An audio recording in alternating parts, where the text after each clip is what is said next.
Gusto saludar. Buenas noches. Minutito, vamos a empezar.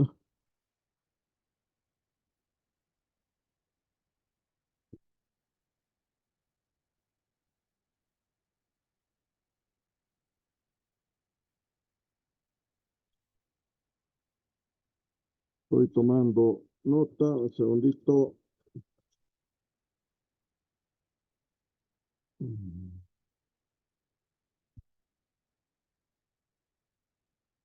José Luis, aquí estás.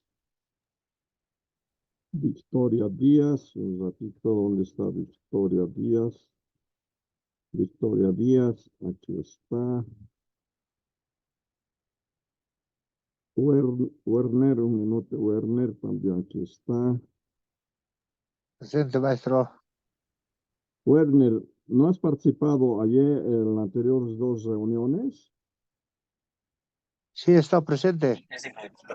Detrás de todos ellos, Diego Guardia. Es amoroso. ¿Qué era lo que sucedía? Sí está, maestro. El cliente tenía la pelota, podía abrir la cancha En las dos. delante de contención. Un ratito, Camila. Una línea de contención, un diamante. Entonces, abriéndose a la derecha, abriéndose a la izquierda, encontró una posibilidad. Apaguen Y sus... entonces, se empezó a aprovechar especialmente en la zona derecha. Quedó en C3. El colombiano. Camila Ruiz, un segundito.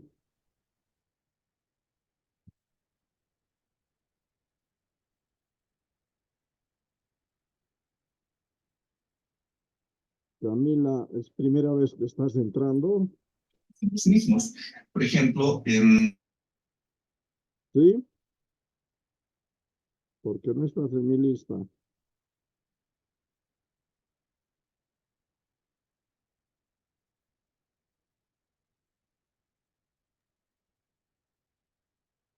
Mabel Humérez, está bien, aquí estás. Victoria Díaz, ya está anotado.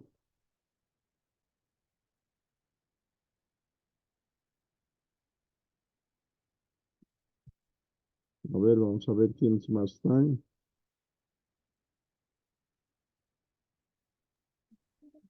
Guillermo Quispe, licenciado. Ratito, Guillermo.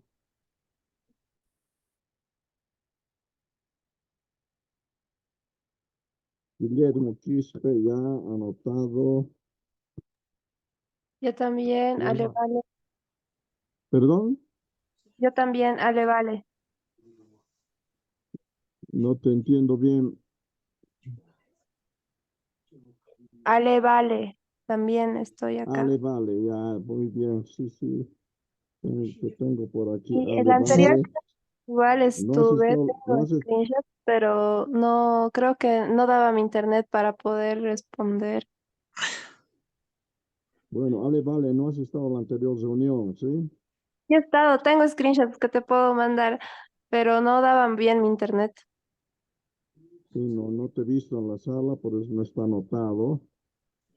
Rosendo Quispe. Pero le puedo mandar screenshots de que sí estaba en la clase. Bueno, la cosa es que después presenten las evaluaciones, ahí voy a ver si realmente han estado presentes, porque se hacen preguntas sobre lo que vemos, hablamos y leemos, ¿no? Entonces, no hay problema. Ya. Rosendo Quispe, ¿estás? Sí, presente. Victoria Díaz, a ver un segundito, ¿dónde está? Sí, presente, profesor, estoy acá. Ya, sí, ya te he anotado, ya te he anotado. Guillermo Quispe, licenciado. Ya está Guillermo Quispe también. Gracias, gracias. ¿Quién más, por favor? Buenas noches, Laritza Jiménez. Laisa Jiménez, ¿no? Ya, Sí, ya está gracias. anotado. ¿Alguien más? ¿Quién más está? Sebastián Musa, Manuel. Sebastián. Buenas noches, Sebastián. Sí, César, aquí profe. está. Ya, Sebastián. ¿Quién más? Noches, profesor Vania Calle. Joan Candela. Te buscaré dónde estás. Joan Candela, perfecto. Anotado. Gracias. ¿Quién más? Vania Calle. David Muñoz. Un segundito, Dania. Sí, profe, por favor, Vania Calle. Un ratito, ¿dónde estás, Dania Calle? David Muñoz, por acá. Un segundito. No le encuentro a Dania Calle.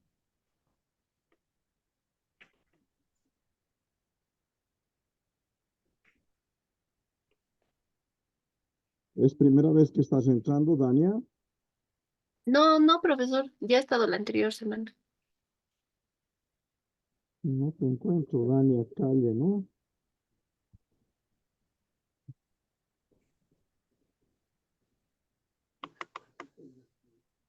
No, no estás anotado, te voy a anotar. Dania Calle, ¿no? Con B, Vania Vania. Por ahí Calle. estoy. Un segundito, por ahí estás aquí como Vania y estoy buscando como Dania. Vania, un segundito.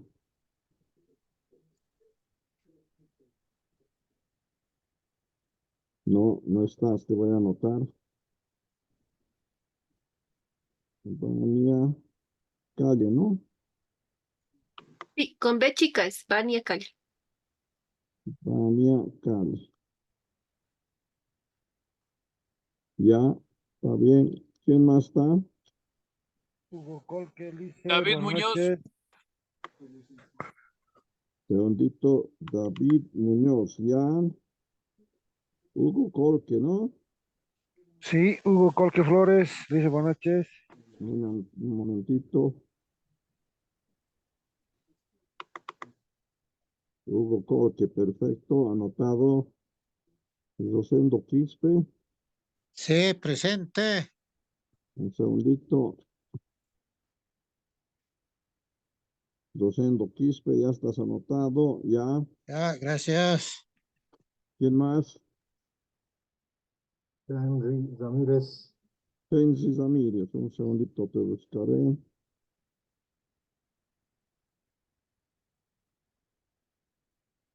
Gensis Ramírez, perfecto, anotado. Maestro, me estaba diciendo de que Werner no ha asistido las dos anteriores. Sí asistí. Werner, Sí, ya estás Werner. anotado. Quizás soy el ¿Pero es que único no de Perú. Yo estabas soy las de Perú. anteriores? Sí, soy de Perú yo. Las dos anteriores sí estoy. Ya. ¿Quién Sí. más? Buenas noches, Alejandro Insaurralde de Merlo San Luis. Alejandro, un minutito. Alejandro, ya, aquí estás. Anotado. No sé si ya me han notado, maestro. Perdón, más fuerte, no escucho. No sé si ya me han notado, Orlando Tijuana. Ufa, no se entiende nada. Si alguien ha escuchado, ¿me puedes repetir, por favor? Orlando Ticona Flores. Orlando Ticona Flores, perfecto, ya está anotado. Alejandro, ya estás anotado.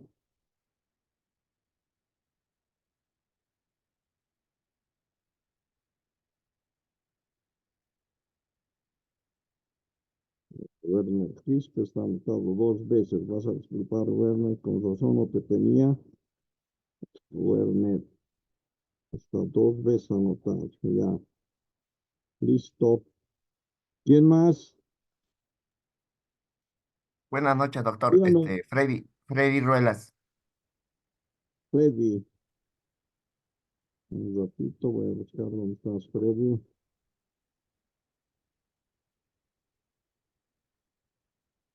Freddy, aquí está, Ruedas, ¿no? Sí, Sí, sí, gracias, muchas ya gracias. está anotado. Voy a decir las personas que no tengo anotado y si están presentes, avisan. Vania, de arquitectura, ¿estás? Vania, sí, sí, profesor. ¿Estás, Vania? Sí, sí, estoy. Ya, perfecto. ¿Quién más me falta?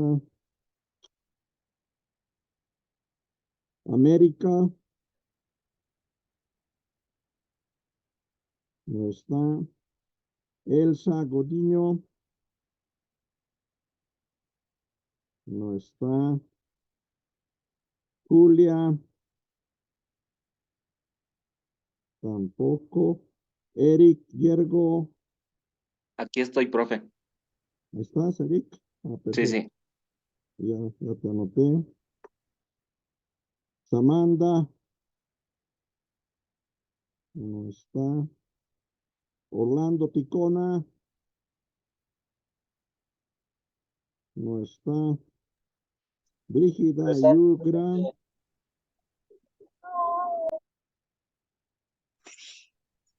Presente, Brígida Yucra. Ya.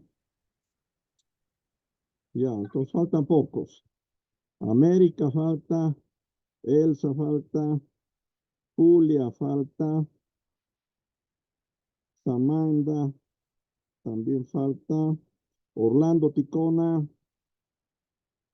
falta. Aquí estoy. Aquí estoy, Orlando. profe. Sí, sí. Ya, Orlando, te anoto. Ya, eso es todo. Entonces empezamos. Si aparecen, después se anotarán. Bueno, vamos a empezar la tercera sesión que tenemos. Voy a poner el PowerPoint. Me avisan si se ve.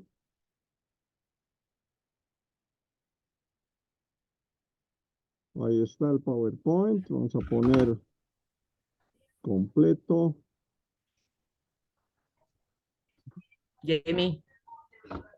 Sí, se ve, licenciado. Sí, ya se puede ver. Se ve el link. ¿Completo? Yo no lo estoy viendo completo. A ver, un minuto. Ahora sí. Ahora sí. ¿Sí se ve? Ahora sí. Bien, empezamos. Estamos en la cuarta versión, tercera sesión de Cosmovisión Andina del diplomado y estamos en la primer módulo de arqueoastronomía. Ya me conocen, Manuel de la Torre, perdón, especialista en arqueoastronomía. ¿Se me escucha bien? Sí. Ya, perfecto. Seguimos. Soy miembro de Yatuchawi, la Casa del Saber. Ahora vamos a hablar sobre aspectos astronómicos de Tiwanaku y de otras zonas donde hay, bueno, en principio decimos ruinas, pero sabemos que son también templos, ¿no es cierto? Vamos a hablar de eso ahora.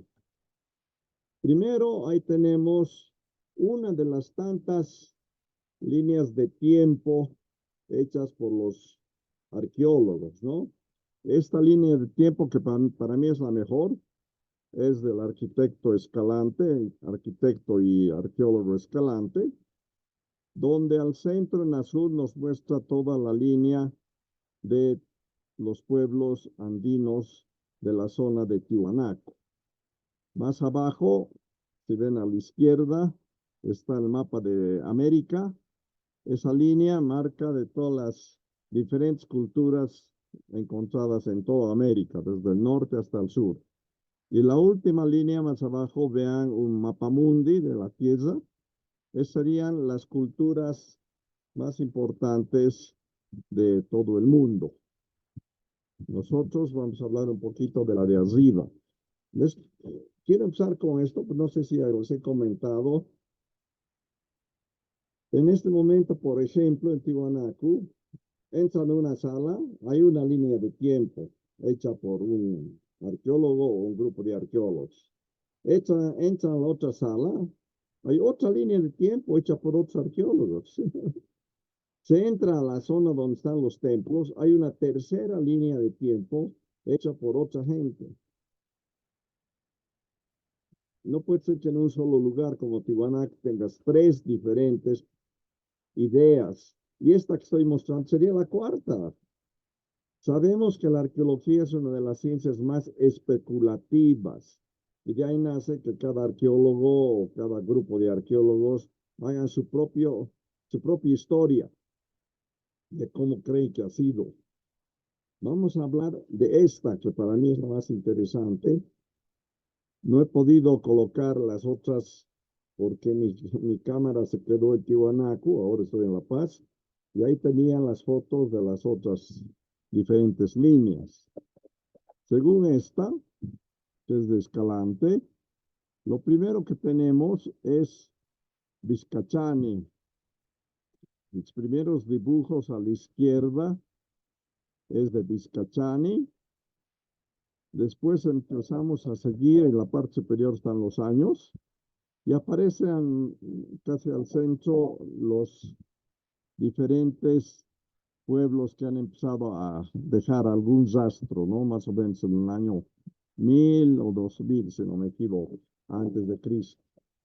Ahí, según Escalante, aparecen 3 pueblos importantes.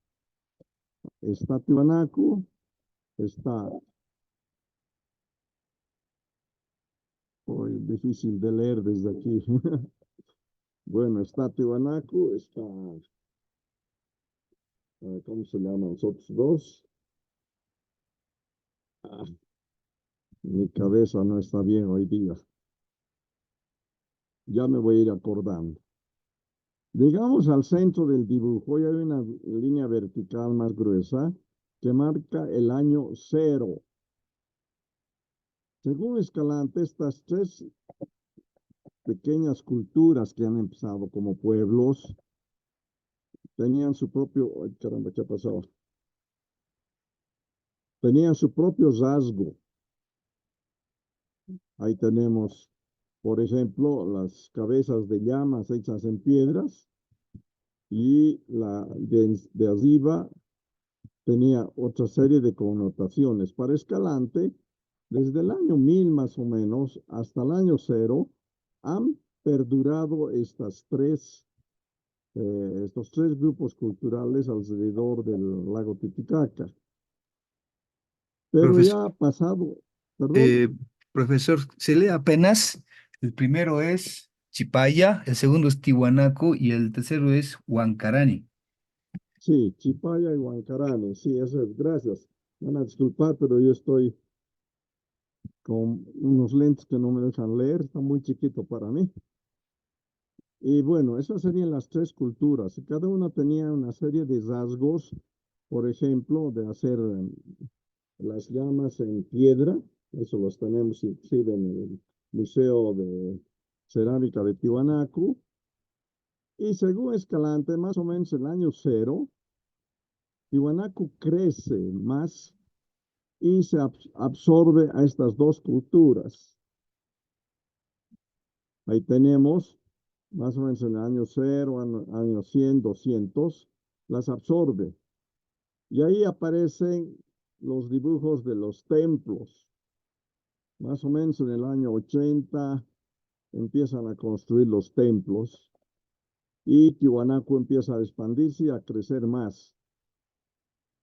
Hasta el año más o menos 1200 aproximadamente, donde abruptamente, en pleno esplendor, en el momento imperial de Tiwanaku, desaparece.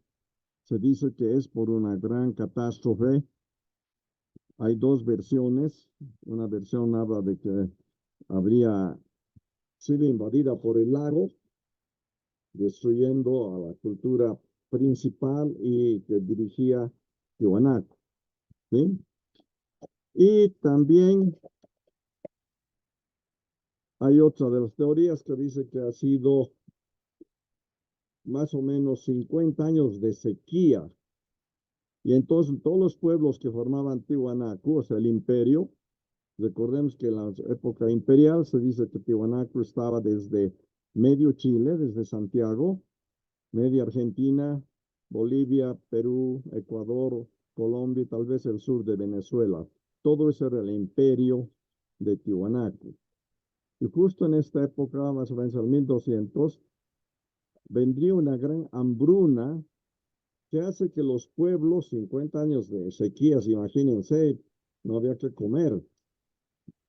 Si hoy nomás hemos estado 2 años de sequía y hemos tenido problemas aquí en el altiplano, ¿no? Entonces los pueblos se sublevan y empiezan a desconocer a Tiwanaku. Otros pueblos más cercanos van hacia Tiwanaku, hacia el centro de Tiwanaku, porque se dice que allá había comida. Según el imperio, todos los pueblos en la época de bonanza mandaban al Taipi, que sería el centro de Tiwanaku, mandaban alimento, lo que cosechaban, y en Tiwanaku había grandes silos con comida.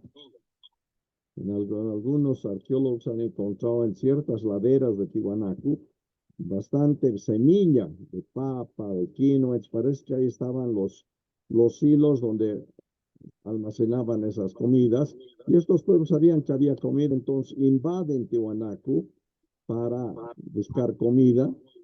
Y ahí están las dos teorías. Una que dice que por una catástrofe es tapado Tiwanaku. La otra teoría dice que ante el avasallamiento de los pueblos sublevados, los de Tiwanaku entierran los templos. Las dos teorías tienen sus pros y sus contras. Por ejemplo, el templete semisubterráneo, donde ha sido encontrado el monolito Bennett, el grande, el de 8 metros, se lo ha encontrado muy bien echado junto con los otros 3 monolitos que hay en el templete subterráneo, muy bien colocados y tapados. Eso indicaría que han sido enterrados. Porque si tremendo monolito de 8 metros hubiera caído en un desastre, estaría roto. Entonces, eso, por ejemplo, apoya la idea de que ha sido una invasión en la época de hambruna, y que los de Tiwanaku habrían tapado todos sus centros espirituales. El Calasasaya fue desenterrado por el arqueólogo Ponce San Ginés desde la época de los primeros arqueólogos, Osnaski y demás. Ellos empiezan a destacar. Por favor, cierren esa. ¿Quién está hablando? Es Rosendo Quispe.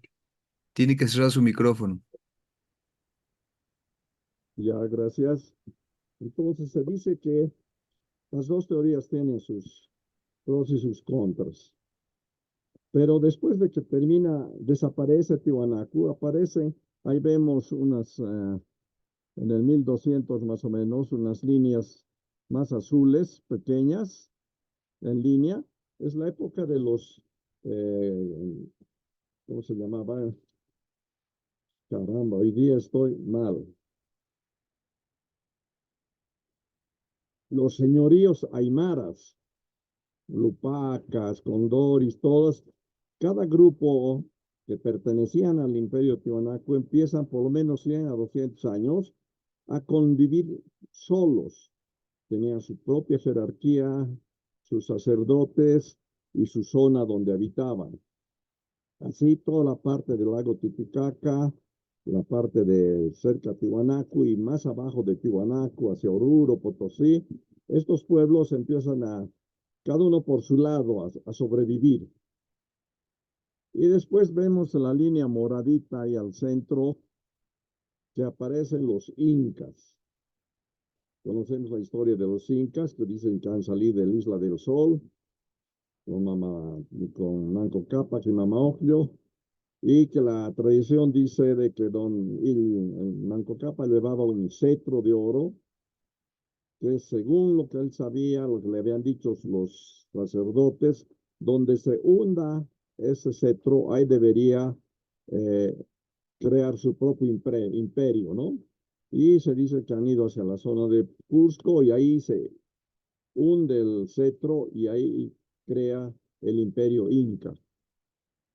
Ay, pero lo vemos muy chiquito, no han sido más de 200 o 300 años en que ha habido el imperio inca, pero de una forma muy rápida invadieron a todos los otros pueblos y crearon su imperio, que se dice que también era tan grande como Tiwanaku, ¿no? Pero la diferencia entre Tiwanaku y Inca es que Tiwanaku era un imperio de consenso. Todos los pueblos se unían para intercambiar comida, tener una administración central. En cambio, los incas eran guerreros, dominan a todos los demás pueblos por guerras. Eso es lo que han encontrado varios arqueólogos. Y sabemos que después de los incas aparecen llegando los españoles, y los españoles dominan a los incas y a todo su imperio, ¿no? Y claro, empiezan a explotar. Los españoles venían como un pueblo de destrucción y de saqueo.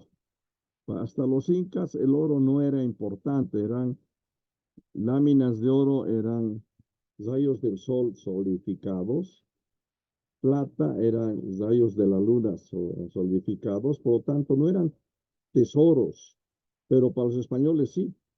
Entonces empezaron a saquear en todo lado, desde México, que empiezan a bajar hasta Perú, Bolivia, Ecuador. Saqueaban todos los templos, porque se dice que todo, en Tiwanaku, las principales construcciones, como la Puerta del Sol, estaba completamente envuelta en oro. Los monolitos también. Muchos lugares de Tiwanaku estaban completamente envueltas en oro. Y claro, eso era lo que querían los españoles, ¿no? Ya empiezan a destruir. Y después ya aparece la República de Bolivia, desde la independencia. Este es el estilo del cuadro cronológico cultural de Escalante, del arquitecto Escalante. Voy a tratar que para la próxima reunión, si es que alcanzo, les muestre los que están ahorita en Tiwanaku. Por ejemplo, en una sala, que inclusive ya la han cerrado porque está más de 2 años, unos franceses pusieron toda una exposición y hacen aparecer antes de Tiwanaku una cultura llamada Queya. No sé si alguno ha ido a Tiwanaku y ha visto una cultura Queya que nadie, yo por lo menos en todo lo que he leído de varios arqueólogos desde Poznański, no hablaban nada de una cultura Queya. Pero en esta cronología de estos franceses aparece inclusive en línea roja, allá por el año 0 y 200, que antes de Tiwanaku, según ellos, había una cultura Queya. Yo consulté con varios arqueólogos, como te diría, Osvaldo Rivera, el mismo Escalante. Le escribí, es mi amigo, el doctor en arqueología de la UNESCO, el que vino a hacer un trabajo con drones, preguntándole si él conocía qué era de esa cultura aquella. Y él me responde y me dice, no era una cultura, solamente era un tipo de cerámica. En la cerámica, y eso es lo que mostraban en esa sala de Keia, unas vasijas con cuello abierto, así. No sé si está viendo, no me estoy viendo yo. No, así. Eso para él era una especie de cerámica, no era una cultura, dice él, y le creo. Es un erudito que ha venido a Bolivia a más de 2 años, han trabajado con la UNESCO, con drones. Entonces, Escalante también dice, no era cultura, es un tipo de cerámica. Yo les creo a ellos, ¿no?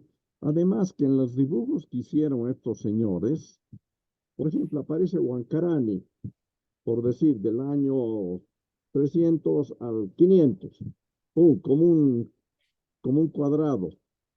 Al lado del 500 al 800 está Chiripa, otro cuadrado. Del 800 o del 0 para allá aparece Tiwanaku, pero así como estancos. Y no, la antropología no deja así las cosas, que desaparezca toda una cultura y aparece otra. No, hay momentos en que una cultura puede estar muy empoderada. Después decae su poder, pero sigue existiendo. Entonces lo ve como en este cronología de Escalante. Las 3 culturas van juntas. Por ejemplo, en el año 0, de repente vemos que empiezan a desaparecer la cultura Chiripa y la Huancarani, y vemos a la de Tiwanaku más fuerte, hasta donde están las construcciones de los templos, ya es en la época imperial, pero así ha debido ser. No es que una cultura desaparezca en un determinado momento. Sí, después desaparece Tiwanaku, pero se vuelve señoríos. No es que desaparecen por completo. Y las 2 o 3 cronologías que hay en Tiwanaku, todas muestran así, estancos. De tal fecha a tal fecha una cultura, de tal fecha a otra fecha, la otra cultura y la otra. Para mí eso es absurdo. No desaparecen los pueblos de la noche a la mañana. Sí decaerán en poder, en lo que sea, pero siguen existiendo por lo menos unos cientos de años más, como en esta cronología, ¿no? Entonces, voy a tratar para la próxima reunión, porque va a ser el jueves, ya voy a estar en Tiwanaku, voy a buscar esas fotografías que saqué de esas otras teorías cronológicas, ¿no? Entonces, eso es lo que me interesa hablar aquí de la cronología. Ya con calma, esto va a estar colgado ahí en nuestra portal. Ya pueden ver más abajo las culturas que había en América. Está Nazca, están otras culturas. Y también la de más abajo, del mundo, donde están los aztecas, están otras culturas, ¿no? Que han aparecido así durante todo el tiempo, ¿no? Egipto y demás. Y por eso me gusta, es bastante amplia esta cronología. Sigamos. Ahí está Tiwanaku, como se ve hoy día. Ese como cerro al centro es lo que sería la pirámide. Hemos hablado varias veces de que toda la piedra se la han llevado porque todo esto no estaba bien resguardado. Tiwanaku está ahora con una malla de alambre, no hace más de 30 años, 40 años tal vez. Antes de eso, cualquiera se entraba a sacarse piedras para construcciones. El mismo pueblo de Tiwanaku, en la parte más antigua que en la plaza, se ve que los cimientos de todos los edificios de las casas de 2, 3 pisos están hechas con piedra de Tiwanaku. La iglesia de Tiwanaku completamente hecha de piedra de esta zona de las ruinas. Igual pasa con las iglesias de Desaguadero, de Huaki, son pueblos cercanos. En La Paz hay muchas iglesias que también han traído piedra de allá. Recuerden que había hace por lo menos 40 años atrás un ferrocarril, La Paz-Huaki. Iba de La Paz hasta Huaki. En Huaki hacían conexión con los vapores que cruzaban el lago Titicaca y llevaban productos o traían productos desde Puno y al lado peruano. En la parte de abajo de esta foto, vean una línea muy recta, esa es la del tren. Ahí están las rieles. Se dice que venían los trenes y en plataformas, miren, está tan cerquita a las ruinas que se llevaban las piedras para cualquier construcción, pues estaban bien cortaditas de todos los tamaños que uno quiera.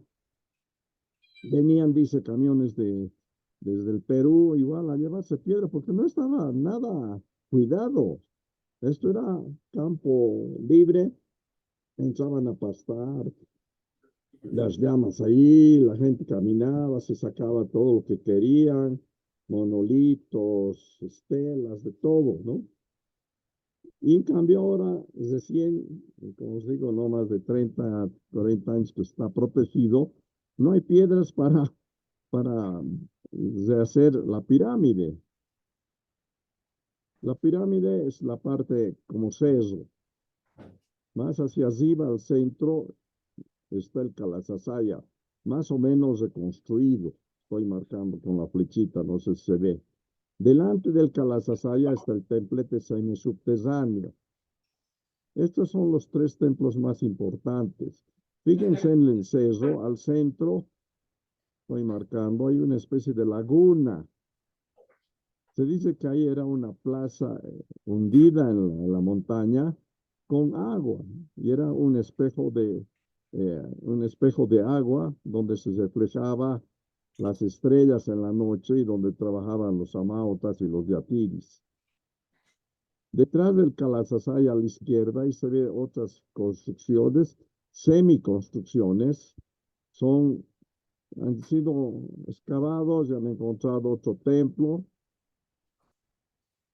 más atrás otro, al otro extremo, a la derecha, delante del templo semisubterráneo, caminando, ahí también hay otro templo que no está desenterrado. Y así hay varios lugares que faltan desenterrar. En la última reunión les voy a mostrar fotos de lo de la UNESCO, donde ellos dicen que hay muchos lugares todavía con templos enterrados. Vamos a dejar para la próxima reunión eso para que vean las fotografías de los drones, cómo han fotografiado. Era un dron especial que tenía una cámara infrarroja que podía penetrar el suelo 3 metros a 4 metros. Y ahí se ven manchas oscuras que según los expertos son templos enterrados, ¿no? Yo conozco en el pueblo igual mucha gente que ha construido sus casas y han encontrado monolitos. Creo que ya les he comentado eso. Y están en sus casas los monolitos, no quieren entregar piedras talladas ahí en todo el pueblo de Tiwanaku. Quiere decir que ahí había templos, menos importantes que estos, pero había. Sabemos que en la época española, donde había una huaca o un centro espiritual andino, construían encima una iglesia. La iglesia de Tiwanaku está seguro sobre un gran centro de ceremonia andina. Se dice aquí en la ciudad de La Paz, varias iglesias están sobre templos especiales. Perdón. Entonces, así está Tiwanaku. Hoy día, justamente, han hecho una ceremonia. El director de Tiwanaku ha conseguido algunos fondos para empezar a reconstruir lo que es la pirámide de Acapana. Hoy día han hecho ceremonia con el alcalde y van a empezar a hacer en algún lado mejoras y tratar de excavar y tratar de una vez reconstruir la pirámide. Sería una belleza que podamos ver así en Tiwanaku, ¿no? La pirámide Acapana, una pirámide de 7 niveles. Vean, allí está la plaza que les decía, que dicen que era como piscina, un espejo de agua que reflejaba las estrellas. Ahí está el templo Calasasaya. En el Calasasaya pueden ver que en el centro hay una construcción que sería el lugar de la Puerta del Sol, ahí de donde se hacen las observaciones de solsticios y equinoccios.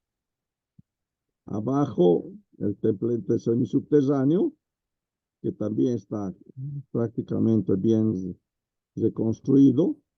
Ahí estaría, lo que faltaría es el monolito Ponce, que fue encontrado en esa construcción. En el templete semisubterráneo fueron encontrados los 4 monolitos echados. Ahí en el Museo Tiwanaku hay fotos donde se los ve echados el rato que descubrieron este templo del semisubterráneo. Detrás del templo de Calasasaya, hacia arriba a la derecha, podemos ver una serie de otros posibles templos, pero no están así reconstruidos. Han excavado, han encontrado paredes, sabemos que hay templos, pero falta toda la reconstrucción de esos templos. En el centro de este dibujo arriba está otra construcción que sería Pumapunku. Este templo está mucho más alejado, está casi a la entrada del pueblo, muy importante. Se dice que es uno de los templos más importantes, pero también a medias, no está completamente desenterrado. Entonces, falta mucho por desempezar y trabajar en Tiwanaku. Los de la UNESCO, arqueólogo que dirigía la investigación, él dice, todo el pueblo de Tiwanaku está sobre templos. De alguna forma, él sugiere que habría que sacar al pueblo para desempezar los templos, pero eso va a ser bastante difícil. Un lado es mucho dinero, habrá que pagar a toda esa gente, o construir otro pueblo en otro lado. Eso es bastante difícil. Pero hay templos en todo lado. Ahí, por ejemplo, vamos a ver en la próxima reunión, entre la pirámide y el templo Kalasasaya atrás hay una zona vacía, ¿no es cierto?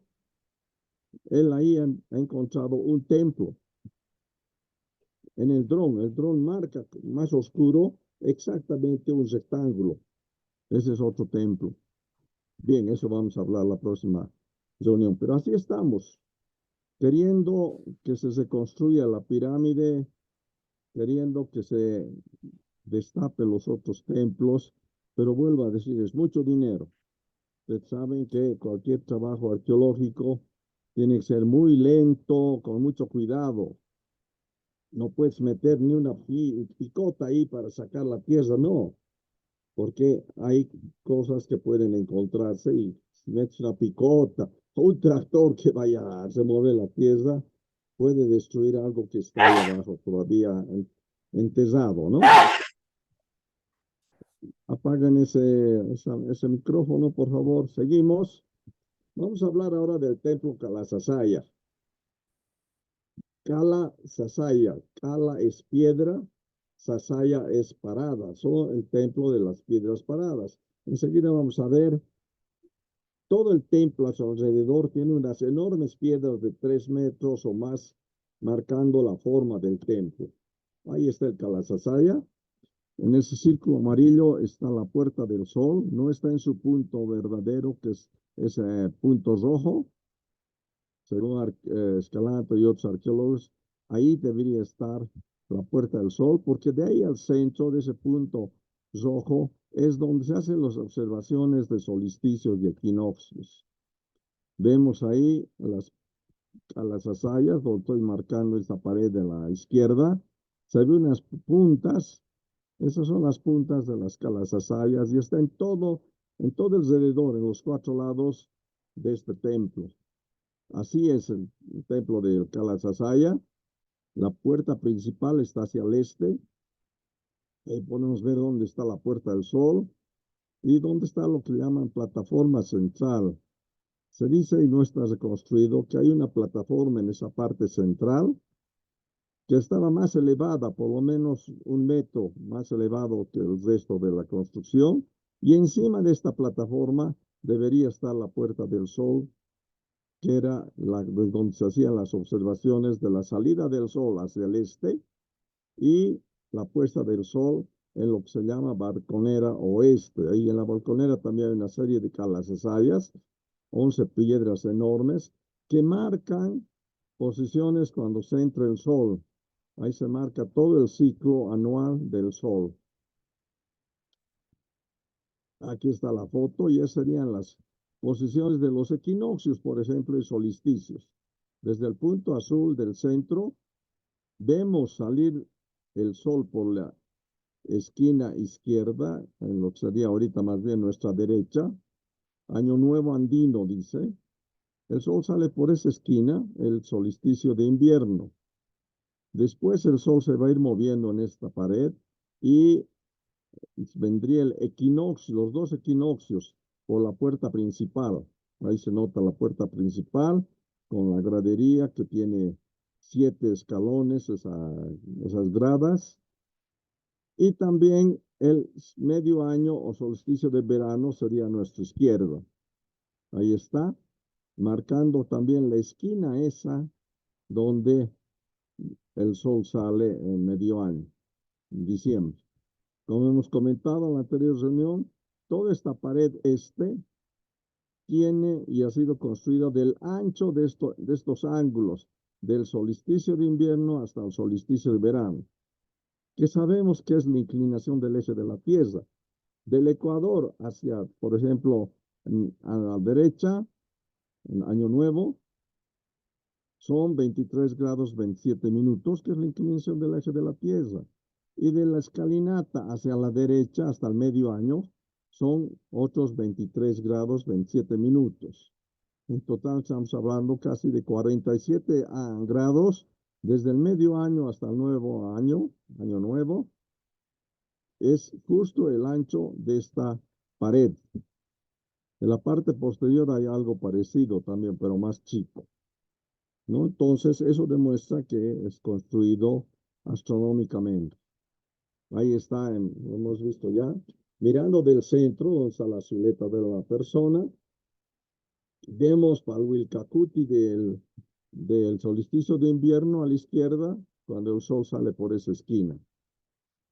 Pareciera que el sol se está yendo hacia el norte, y justo a esa altura, que es 21 de junio, se para el sol y va a regresar. Eso es parte del movimiento de la Tierra.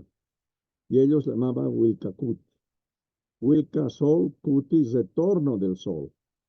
Al otro extremo, el derecho, igual. La otra esquina es el solsticio de verano, 21 de diciembre. Igual hay un Wilcacuti. Llega el sol ahí hasta el 21 y retorna el sol. Es el otro Wilcacuti. Y al centro, como hemos dicho, están los equinoccios. Aparecen exactamente sobre la puerta la salida del sol. 21 de marzo, 21 de septiembre. Abajo del dibujo podemos verlo cómo ellos creían que se movía el sol.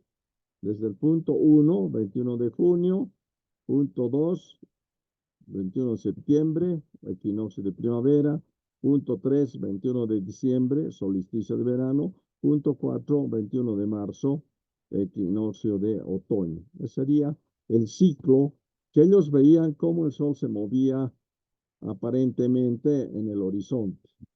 De ahí nace su calendario. Ahí está una fotografía a la derecha exactamente de la salida del sol al amanecer del 21 de marzo o 21 de septiembre. 21 de septiembre muy importante porque cuando veían salir el sol por ahí, después de que la Pachamama ha despertado, que llamamos hoy a agosto, y que septiembre es la primavera, cuando el sol salía por ahí, indicaba época de siembra. Ahí se hacía una ceremonia especial de pedir permiso a la Pachamama para roturar la tierra y sembrar. A la izquierda tenemos el gráfico que muestra desde la flecha de la parte inferior, donde se para uno para hacer las observaciones. Y ahí tenemos los tres momentos. A la izquierda está el solsticio de invierno, al centro está el sol en el equinoccio, y a la derecha de este gráfico está el solsticio de verano, 21 de diciembre. Ahí atrás en ese óvalo amarillo está lo que llamamos, segundito por favor. Perdón. Espero no resfriarme. En el círculo está lo que se llama la balconera oeste. En esa pared oeste, no es como la del este que estamos viendo adelante, una sola línea de pared, no. Atrás hay dos partes de la pared y una salida que parece un balcón, por eso llaman la balconera. Pero también hay ahí 11 piedras que marcan en la puesta del sol las posiciones solares. Ahí está. Esas son las piedras de la balconera. A la derecha, Año Nuevo, es la primera piedra que marca esa balconera, junio. Y después el sol va apareciendo sobre varias de estas piedras, marcando julio, esa piedra no, la siguiente, agosto, al centro, solsticio, septiembre y marzo, la piedra más ancha del centro. Seguimos hacia la izquierda, octubre o febrero, la otra piedra. Saltamos una y ahí tenemos noviembre o enero. Y la última es el medio año, diciembre. ¿no? Entonces, marcaban también ellos la puesta del sol, mirando desde el punto central donde estaba la puerta. Está más pegado hacia esta balconera, por eso el ángulo es más pequeño, pero es igual. Son desde solsticio hasta solsticio. Ahí está un pequeño error que acabo de ver. Al centro no es solsticio, es equinoccio. Está mal escrito solsticio, donde está la flecha del centro. Ahí está en otra posición. Ahí tienen las 11 pilastras que debería tener esta pared. Hay una que falta. Y en el gráfico de arriba está como desde el centro, donde está la plataforma y estaría la puerta del sol. De ahí también se hace la observación a la puesta, al atardecer. Punto 1 sería la pilastra 1, solsticio de invierno. Punto 6, la sexta pilastra, equinoccios. Y punto 11, la pilastra número 11, solsticio de verano. Así marca. Y todavía más, las pilastras, las piedras están ahí que no están marcadas, sino con otros números, también tienen su observación. Ahí tienen la pilastra 2, la 4, la 5, la 10. Ahí dice pilastra 2, 4, 8 y 10. Marcan un periodo de 28 días después del solsticio de equinoccio. Son los meses andinos que se marcan en esas otras piedras. Están en azul, la pilastra 2, la pilastra 4, la pilastra 8 y la pilastra 10. ¿No? Entonces marcaba aquí todo el calendario solar. Hay otras pilastras como la pilastra 3, la 5, la 7 y la 9, que eran para otros fines astronómicos. Por ejemplo, en la pilastra 3 y la 9 marcan un interesante punto astronómico que es el día sin sombra. El día que el sol está sobre el cenit de Tiwanaku, los monolitos no tienen sombra. Y eso se dice el día sin sombra. Muy importante para los pueblos ancestrales, que no es para todo. Cada lugar tiene una fecha especial. He visto que en Lima ya están festejando también el día sin sombra. El sol baja hasta más abajo de la frontera con Bolivia, con Chile o la Argentina. Ahí también había un día sin sombra, que era lo que ellos dicen, la visita del Tata Inti, del Padre Sol, a cada lugar. O sea, en cada lugar hay un día especial de cenit solar. El sol en el cenit, la persona o cualquier construcción no tiene sombra. Y eso era muy importante, se hacía una ceremonia especial, especialmente Tiwanaku, cuando el sol visitaba Tiwanaku. Eso ocurre en nuestro calendario occidental, déjenme acordar, el 4 de noviembre creo que es, cuando el sol está bajando hacia el sur para el solsticio de verano, y después del solsticio de verano, cuando sube el sol otra vez hacia el centro, es el 4 de febrero. Esos 2 días son días sin sombra en Tiwanaku. En otras ciudades, otras ruinas, son otras fechas. Y hay una piedra que marca esa posición. Aquí, justamente el sol se entra por la pilastra 9 y la pilastra 3 en esas fechas. Entonces, era importante también, y están en estas pilastras. Otras fechas también importantes están marcadas ahí. Sigamos. Ahí están las otras fechas. Pilastra 9 marca la fiesta de la Huilancha, 2 de agosto, que hemos dicho que es el día en que la Pachamama despierta. Y al retorno es la fiesta de la Chacana el 3 de mayo, la pilastra 9. Fiestas importantes, acuérdense cuando hemos hablado en la anterior reunión del calendario, hay 8 fiestas importantes en el mundo andino. los 4 solsticios de equinoccio y estas otras 4 fiestas, la Huilancha, la Chacana, el Huinaypacha y el Anata. Ahí vemos que la pilastra 3, por ejemplo, marca el día del Huinaypacha, que es el 2 de noviembre, Día de Difuntos. Y al regresar del movimiento solar, tenemos el 2 de febrero, lo que antes llamábamos el Anata. O sea, en estas piedras estaban marcadas todas las fiestas andinas principales y que el sol cuando estaba sobre esa piedra era la que indicaba que son estas fechas. Aquí tenemos 4 fiestas de segundo orden que yo he llamado y las otras 4 de primer orden son los solsticios de equinoccios. Todo estaba marcado en este gran calendario solar que llamamos hoy el templo del Kalasasaya. Fíjense en este dibujo, la parte de arriba del gráfico, está un monolito parado, que es el Ponce, está la puerta principal de ingreso al templo. Era una especie de plaza que no está hoy en día reconstruida. Y alrededor de la plaza, vean, había unas construcciones, unos cuartos donde estaban los chamanes. Hoy en día hay restos, no los han reconstruido. 7 a la derecha y 7 a la izquierda. Ahí estaban los chamanes para las predicciones. Eran como profetas, iban las autoridades, qué sé yo, no sé si llamarlos reyes o qué, hacer preguntas y los chamanes tenían que responder cómo va a ser el año agrícola, qué pasa con cierta enfermedad que ha aparecido, por qué estamos en esta época de lluvias, así, iban y preguntaban.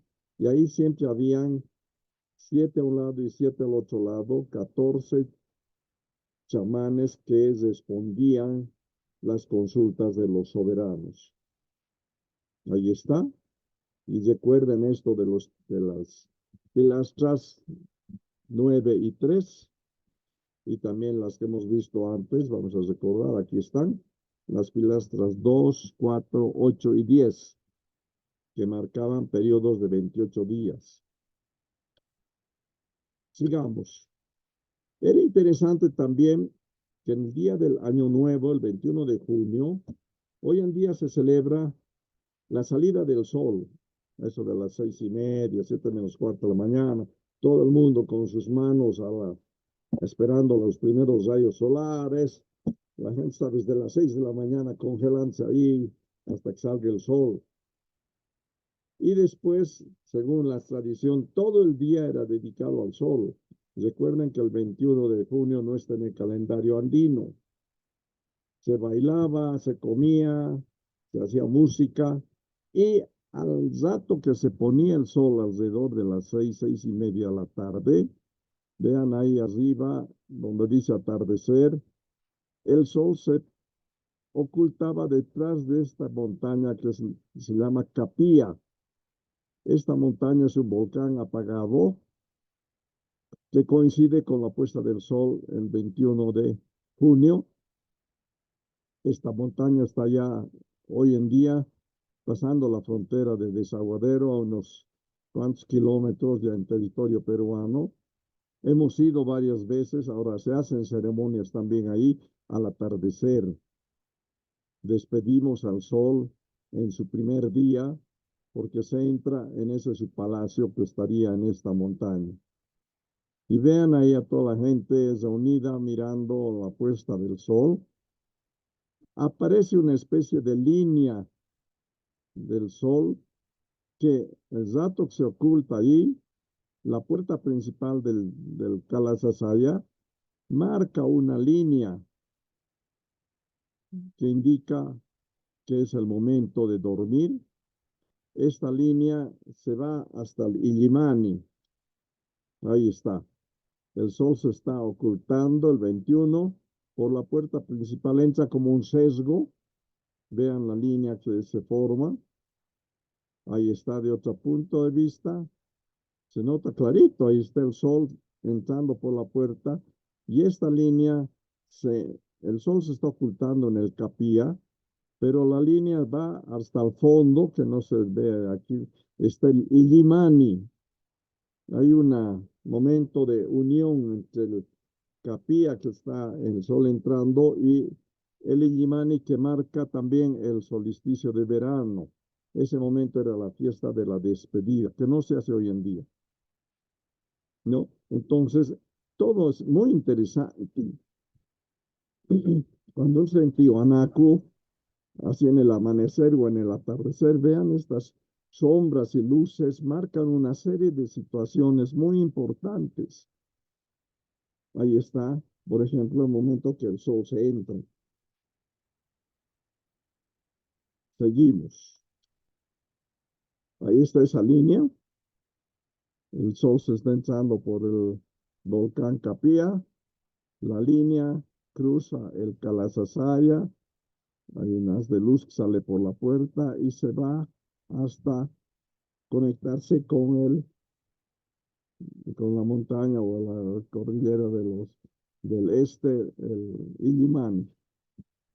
Al medio, cerca de la pirámide, fíjense, ahí dice sacrificios.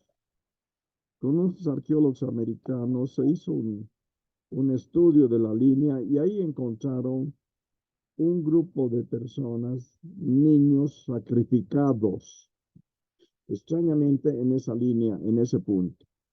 Yo pienso que estaba terminando un año y había que pagar algo que había pasado muy fuerte en el año que se iba, o al revés, está empezando el nuevo año y ellos sabían que iba a pasar algo muy poderoso, muy grande, un desastre, algo así, y sacrificaron a 15 niños en esa zona.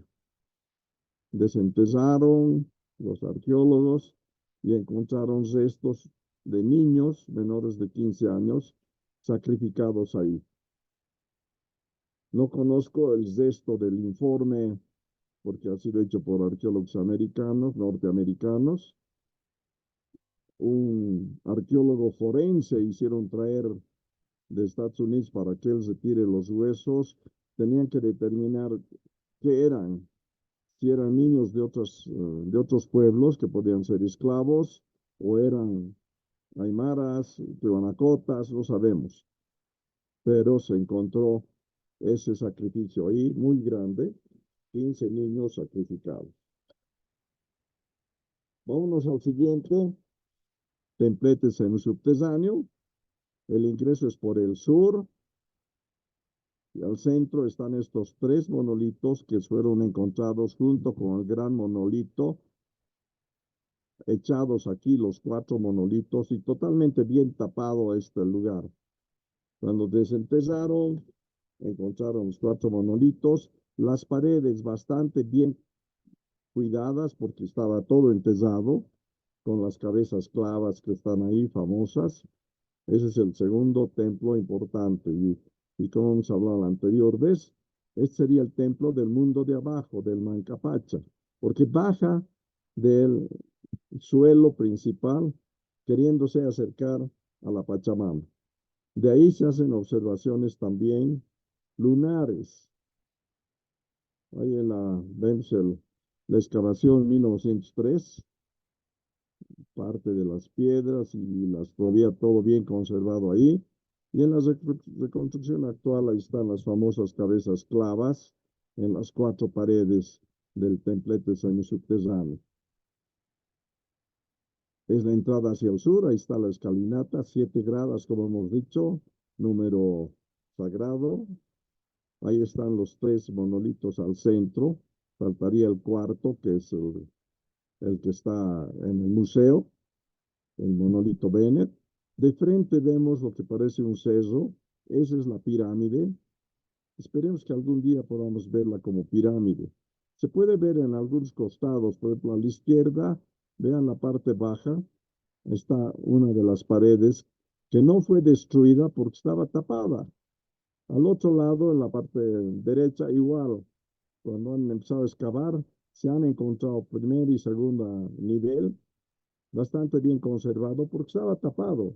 En cambio, todo lo que estaba encima, que había un montón de piedras de todo lado, se lo llevaron. De noche, mirando desde la pared norte, ahí está la escalinata, ahí está la pirámide, y ahí tenemos encima la chacana, la Cruz del Sur, que se para sobre los templos el 3 de mayo. De ahí viene que el 2-3 de mayo es la fiesta de la chacana o de la cruz. A la izquierda de esta chacana podemos ver las dos estrellas brillantes, que serían los ojos de la llamita. Ahí está la constelación Carbonaires. Al otro lado, hacia la derecha, aquí está una especie de cruz también, y en astronomía la llamamos la falsa cruz. Mucha gente confunde estas 4 estrellas con la cruz del sur verdadera. Esto para nosotros es el Lajamanta, la entrada a la oscuridad, es la constelación de Lajamanta. Vean que no hay estrellas al centro de las 4 estrellas. Eso parece ser oscuro, es el ingreso como un socavón, como entrar a una gruta. Y en sus tradiciones se dice que por esta puerta entran las almas que han fallecido, las almitas se van y se van a dormir junto con la Pachamama al mundo de abajo, para volver en otra época en nueva reencarnación. Ahí está el famoso monolito Bennett a la izquierda, enorme, de más de 8 metros, que fue encontrado echado ahí, como hemos dicho, en el templo semisubterráneo. A la derecha está el monolito barbado, que le dice, porque fíjense, de su boca a su alrededor parece barba, bigotes. Ese es también allí en el templo semisubterráneo, que fue encontrado con el Bennett y 2 pequeños más. Fíjense diferencias. El monolito barbado tiene una mano en el corazón y otra en el ombligo. Para mí lo diferencio porque es la posición de un amauta, de un sabio. En cambio, en el monolito Bennett, el monolito está con sus 2 manos a la misma altura y en una está agarrando un vaso y en la otra mano está agarrando una tableta. Era para hacer las diferentes ceremonias. En el vaso ponían chicha para chayar, para hacer la ceremonia, y en el otro lado la tableta se dice que era para absorber un poco de alucinógenos para ir a otras dimensiones. Ese para mí es el sacerdote. En las paredes de este templo semisubterráneo hay marcas. Fíjense, en la pilastra del este, en la pared del este, en la pilastra central, estas grandes piedras de más de 2 metros, en la parte inferior estamos marcando unas marcas. Vean más con detalle en la foto a la derecha. Ese es justo el centro de la pared este. Ahí se paraba el astrónomo para mirar la puesta del sol y de las estrellas y los planetas por el oeste. Esta marca es del este. Uno se para ahí y puede ver todo el cielo del oeste. Lo mismo pasa en la pared este, igual en esta donde hay 2 pilastras juntas, 2 de las calas asayas, esto es lo que llamamos calas asaya, piedras paradas.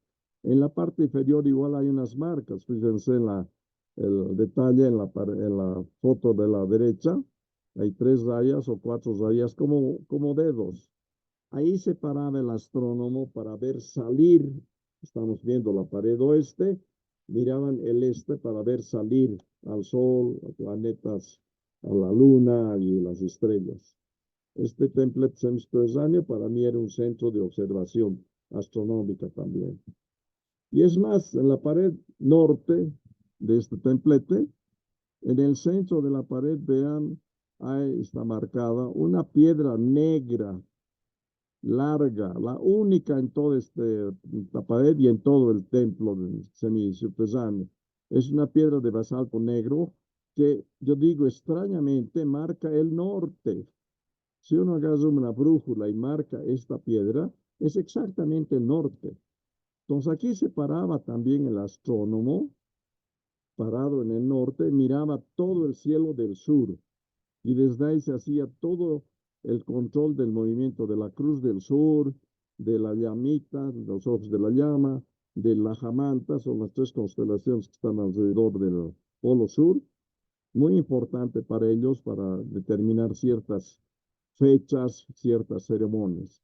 Extrañamente, vuelvo a decir, ahí está la piedra única, negra, disimulada en esa pared que era para la observación del sur. Ahí está. Otra fotografía de la mirando hacia el sur. Estamos parados ahí donde está esa piedra negra. Y ahí podemos ver qué altura tenía el polo sur. Ahí al centro. Era importante, por eso es importante también la Chacana, la Cruz del Sur, porque en el sur no tenemos estrella polar. Entonces, para poderse orientar, para hacer sus grandes viajes de intercambio de productos, tenían que primero identificar dónde está el sur, y de ahí ya podían hacer sus grandes viajes con llameradas. Hacían grupos de 200, 300 llamas que llevaban sus productos. La llamita no puede llevar mucha carga, por eso eran muchas, 100, 200. Si se iban a la izquierda de esta fotografía, podían llegar a los valles de Cochabamba, de Chuquisaca, para cambiar con otros productos. Muy importante ir a los valles a traer maíz. Con el maíz producían chicha para las ceremonias especialmente. Y cambiaban con fruta y con otros productos que solo hay en los valles.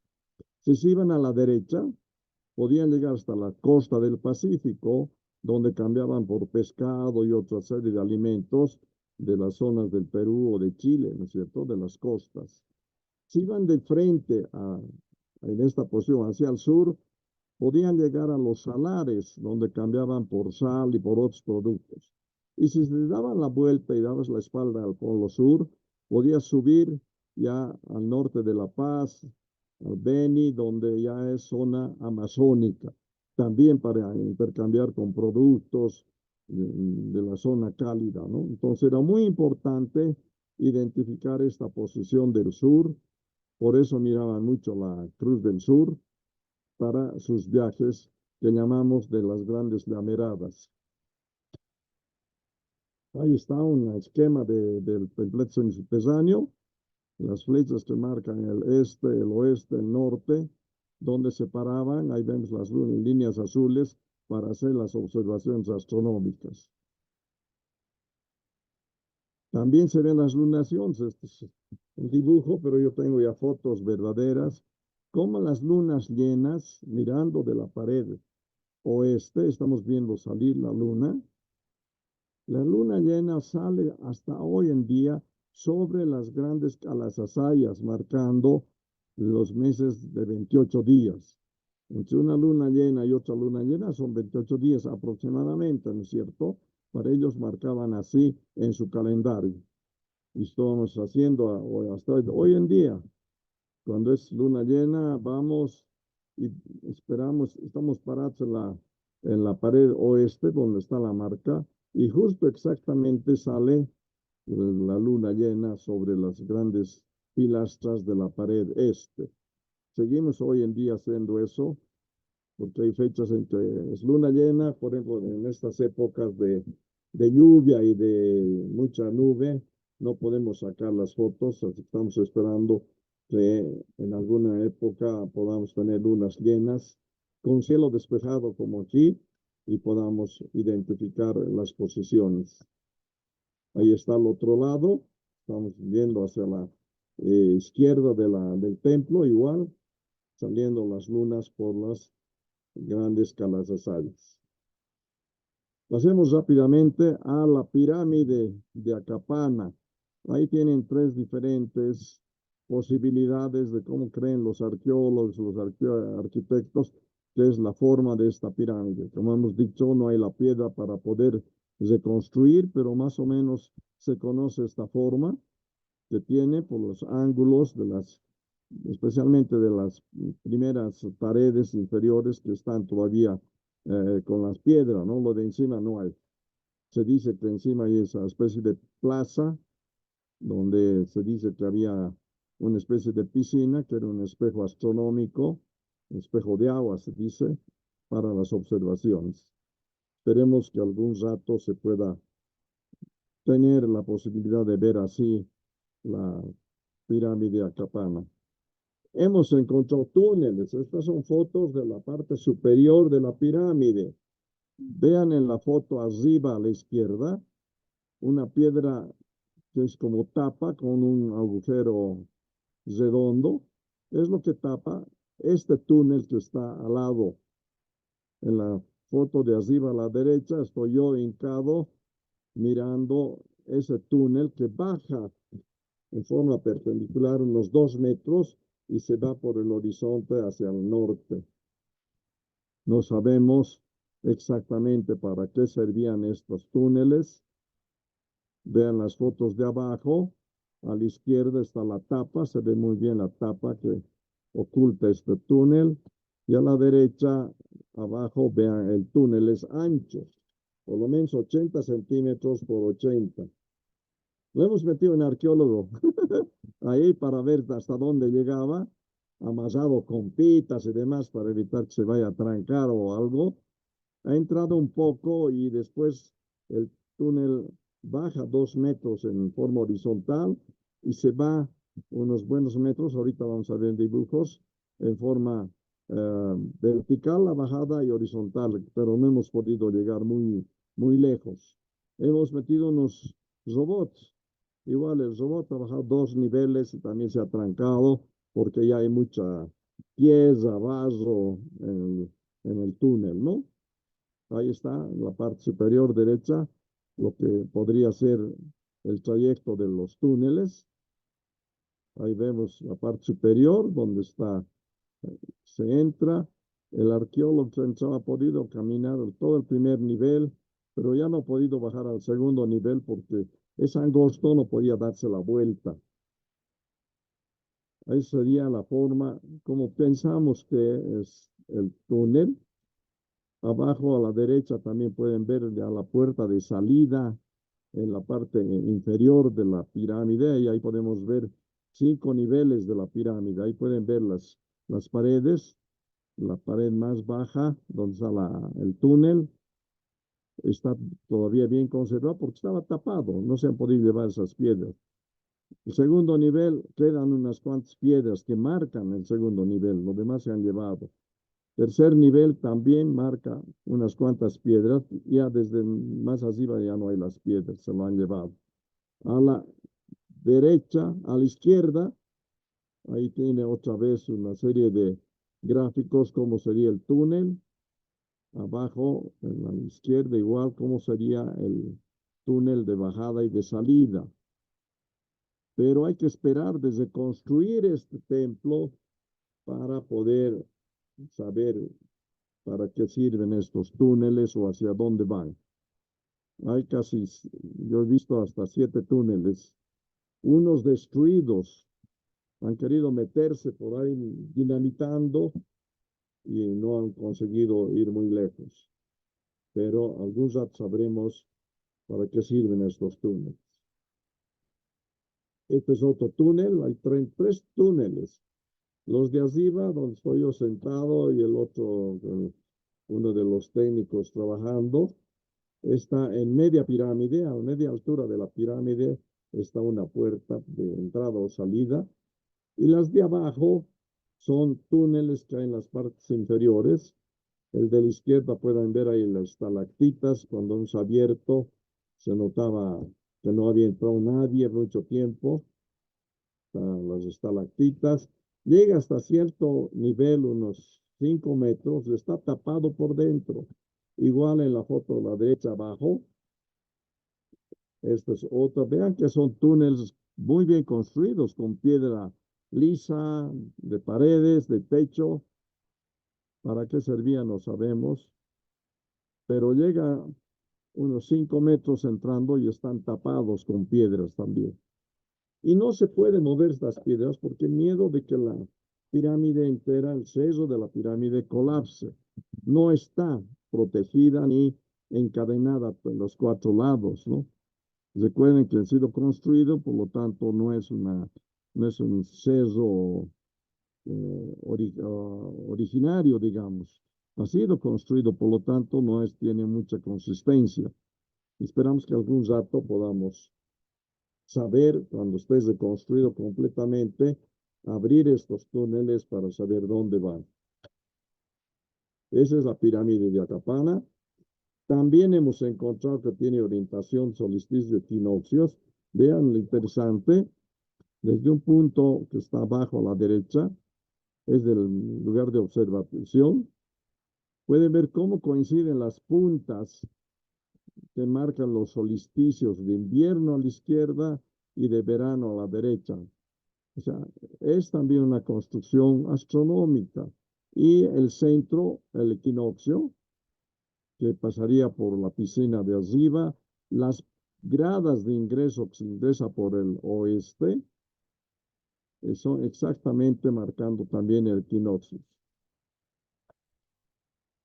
Ahí tienen posibilidades de lo que sería el último templo, Pumapunku. Pumapunku es un hermoso templo, pero también muy destruido. Esa es la forma como sería ahí arriba y abajo también. Arriba, en la foto de arriba, pueden ver que hay una especie de construcciones en un lado. En la de abajo es la zona amarilla, muy importante. Ahí tienen la serie de piedras talladas. Es uno de los centros, de los templos más interesantes porque todas las piedras son talladas. Arriba a la izquierda pueden ver lo que llamamos las piedras H. Son más de 40 piedras, todas así como una letra H. Perdón. No sabemos, hay que terminar de destapar este templo para saber cómo eran sus paredes con estas piedras H. Abajo a la izquierda igual vemos una especie de ventana y ahí nos muestra el nivel sagrado, que son casi 3 niveles, 4 niveles que tiene esta ventana. Eso indica lo más sagrado. Y vean la piedra de la derecha. Es lo más enigmático que hay. Una piedra muy bien pulida. Tiene esta línea con esos agujeros. Ahí tiene una pequeña moneda y un dedo para que vean el ancho de esta perforación. No tiene más de 2 centímetros. ¿Cómo lo han hecho? ¿Con un dintel y un martillo creen que se puede hacer esta línea? No, pues hoy decimos, fácil, pues con un láser lo hacemos. Sí, hoy día podemos hacer así un láser, nos marcaría y podríamos hacer. Y vean esos orificios, como si fueran hechos con taladro. Equidistantes cada hueco, del mismo grosor. ¿Cómo lo han hecho? La piedra es completamente bien lisa, muy bien trabajada. Algunos arqueólogos creen que esa línea, encima venía una línea de oro. Y claro, en cada hueco se encastraba el oro, ¿no? Para que no se caiga. Puede ser. Y está ahí, en Pumapunku, cualquiera que va, ve esta piedra ahí, con esa su línea trabajada y los huecos. Mucho enigma y también en este templo del Pumapunku. Vean la cantidad de lo que llamamos las piedras H, muchas piedras con ventanas. Hay 3 puertas parecidas a la de la luna, del sol, perdón, rotas, están echadas ahí. Fíjense, las piedras están completamente diseminadas por cualquier lado, es todo un gran rompecabezas. Ahí tenemos unas piedras H paradas que pensamos que son de esa posición. Así debería ser. 3 bloques enormes de piedras, que son la base de donde están las puertas y las piedras H, talladas una especie de sillones, vean en la piedra del centro, donde está una de las puertas. Tenían también orientación astronómica. Desde el centro del templo, que sería ese punto a la derecha, Desde ahí se veía cómo marcarían solsticios y equinoccios también, desde este otro tiempo. Ahí están los tremendos bloques de piedra, enigmáticos, tienen como 3 metros de largo y 2 de ancho. Se ha calculado que pesan 120 toneladas. ¿Cómo han movido esas piedras hasta ese lugar? No es de ahí, han traído de los cerros donde están las canteras, ¿no? Todo un enigma también importante este templo del Pumapunku. Bien, vamos a pasar rápidamente a ver otros templos. Veamos un ratito la hora. Sí, ya estamos sobre la hora. Vamos rápido. Aquí está una foto aérea o dibujo de la parte que llamamos el altiplano central. Arriba de este dibujo está lo que sería el lago Titicaca. En la parte inferior del lago estaría Tiwanaku. Y también más abajo está el lago Popó. En el lago Titicaca, en la población de Copacabana, que es esta, hay lo que se llama el observatorio astronómico. A la izquierda, en un círculo amarillo, está marcado una especie de humo que está saliendo. Hemos hecho justamente para saber dónde está esta construcción que está en esta otra foto. Son 2 piedras paradas, 2 calazasayas y una especie de dintel de una puerta. Esto es conocido como la horca del Inca. Para nosotros no es ni horca ni es Inca. Es un gran observatorio solar. Pachataca es el nombre que tenía entre los pueblos antiguos. Ahí está. Se ve claramente la construcción de las piedras paradas y el dintel. Da la casualidad, digo yo, porque no, eso estaba ahí, son para ahorcar. Ahí ahorcaban a los incas. Mentira. Es un gran observatorio de esta forma. A la izquierda está esa construcción de las piedras. Y hemos encontrado de que hay en otras piedras paradas, como por ejemplo en esta que vemos aquí, hay un agujero que marca exactamente el solsticio. Qué casualidad si decimos, ¿cómo? ¿Es un simple hueco? No, no es un simple hueco, ha sido construido. Ahí está el solsticio de invierno. Al centro estaría esta otra línea, que es el equinoccio. Y habría una tercera línea, que es el otro solsticio que está destruido.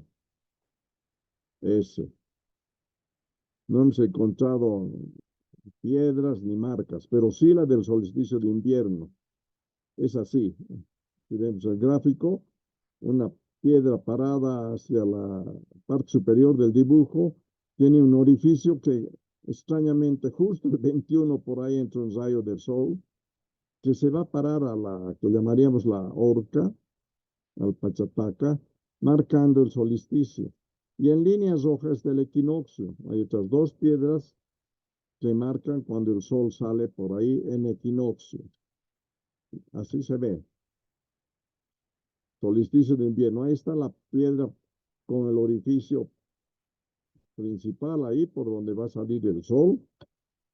Ahí tienen el momento en que el sol, el 21 de junio, sale por el este y entra un haz de luz por ese hueco y se va a poner sobre el dintel superior de la piedra que parece lo que llamaban la horca, el Pachataca. Esto ocurre el 21 de junio. Fíjense, todo esto ya está de día. Esta zona todavía está oscura. Vean que el círculo no da al centro, igual en las piedras paradas, no se tapan las 2. Si ven la foto de la derecha arriba, está tallada la piedra como para que oculte las piedras paradas del Pachataca. Eso quiere decir que posiblemente podemos calcular el desvío que hay en esta piedra. Podríamos saber de qué época es este observatorio. Para mí es uno de los observatorios más antiguos de Sudamérica como observatorio. Un sistema muy interesante como nos marcaban solsticios y equinoccios. en su calendario solar. Ahí está. El equinoccio igual, vean la foto de arriba a la izquierda. Esas piedras medias paradas también. Por el centro de las dos principales, por ahí va a salir el sol en equinoccio y va a iluminar todo el dintel superior de estas piedras. Ya están rotas las piedras de atrás, por lo tanto las piedras paradas no se oscurecen. Tiene que haber habido dos piedras que den sombra y solo se ilumine el dintel superior. Ahí está otra foto en equinoccio. Vean cómo el sol está poniéndose al atardecer. Entra perpendicular y se va a perder en la foto la ribera oeste, que es al lado del Perú, del lago Titicaca. En la otra foto podemos ver cómo no era una sola piedra que servía como dintel. Está toda la zona tallada debido a haber como una plataforma de unas 4 o 5 piedras en esa parte. Nos vamos rápidamente a la Isla del Sol. Ahí también está la zona donde se hacen las ceremonias, donde se dice la piedra sagrada. Ahí está, en la foto de abajo a la derecha, la zona donde se hacen las ceremonias. Y arriba a la derecha, a izquierda está un gráfico de cómo es esa zona cuando el sol aparece al amanecer y desaparece al anochecer. Esta es la puesta del sol. El sol desaparece, ahí está el solsticio de invierno, en la parte más alta del cerrito ese, el equinoccio, el otro cerro, y los solsticios de verano sobre la isla que está al frente. Así es un momento en que hemos estado ahí en pleno solsticio de invierno, el sol ya se estaba poniendo. También está desplazado por la antigüedad, mucho tiempo, pero hasta ahora se puede seguir esas posiciones. Nos vamos a Samaipata, es otra de las zonas de ruinas, entrando entre Cochabamba y Santa Cruz. Esta es la puerta de ingreso a la Amazonía. Un cerro de pura piedra que ven en la foto superior, completamente tallada. Vean abajo, hay puertas, hay ventanas. No se ha hecho todavía una buena investigación para saber qué representan estas puertas, para qué las ventanas, los niveles. Fíjense, hay en la parte superior de esta enorme piedra, hay una serie también de talladas, rayas, cuartos. Fíjense, hay mucha construcción que debe ser para ceremonias. Fíjense en la foto de abajo, unos zigzags que baja desde la punta hasta medio cerrito. Unos dicen que por ahí se echaba agua, otros dicen no, ahí se echaba sangre para las ceremonias. No se sabe todavía. Lo que sí he encontrado que en esa zona era más importante, estamos entrando a la zona oriental, selvática, parece que era muy importante la observación del planeta Venus. El 21, según estoy investigando todavía, parece que tenía que ver mucho con la época de desastres. Cuando coincide la salida del sol en solsticio de invierno y aparece Venus, parece que era época de desastre. Tiene que ver algo con el famoso fenómeno del Niño. Lamentablemente estamos bastante atrasados en la hora, no puedo explicar mucho, pero parece que ellos sí conocían el fenómeno que se llama del Niño, les daban otro nombre, y en unas épocas produce mucha inundación en esta zona ya oriental, selvática, y en otras épocas eran de sequía. Era muy importante hacer las observaciones. Y finalmente vamos a Machu Picchu, otra zona donde hay también otro observatorio. Ese es el cerro de Machu Picchu, cerca de Cusco. Vean dónde está la flecha roja, es una construcción, la única circular. Todas las demás construcciones son angulares, tienen esquinas de 90 grados. En cambio, esa única es semicircular. Ahí se hacía la observación del solsticio de invierno y de los equinoccios. Ahí vemos cómo es la construcción. semicircular, una de las paredes, y en ángulo otra, y al centro una piedra extraña tallada en una forma muy rara. ¿Qué ha pasado? Ahí está. Vean cómo entra la luz solar por las ventanas, marcando el equinoccio. Esa última foto, de arriba a la derecha, muestra esa extraña piedra tallada, que también se la ve abajo en el centro, donde el haz de luz que sale por el cerro del frente ingresa por esa ventana, marcando el equinoccio. En la foto de arriba a la derecha, vean, le han puesto hasta una plomada y da exactamente el equinoccio, el solsticio de invierno, 21 de junio. Bien, vamos a terminar aquí. Un poco de propaganda. Ahí está mi observatorio, el complejo astronómico de Tiwanaku, las salas de exposición, la enorme luna gigante que tengo ahí, que mañana vamos a inflar para los chicos. Mañana y el viernes es el Día del Niño en Bolivia, y van a haber muchas visitas a Tiwanaku, y vamos a poner la luna para que se saquen fotos los niños en el observatorio, en el complejo astronómico. Ahí está la otra parte, los telescopios, el pequeño planetario andino que tengo allá. Muchas gracias. Bien, vamos a ver algunas preguntas rápidamente. Estamos sobre las 9:40. Voy a sacar el PowerPoint. Espero que ahora podamos vernos.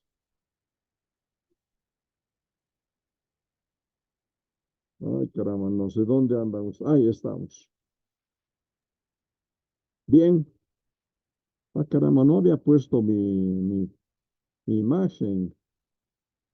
Ahora sí, espero que aparezca.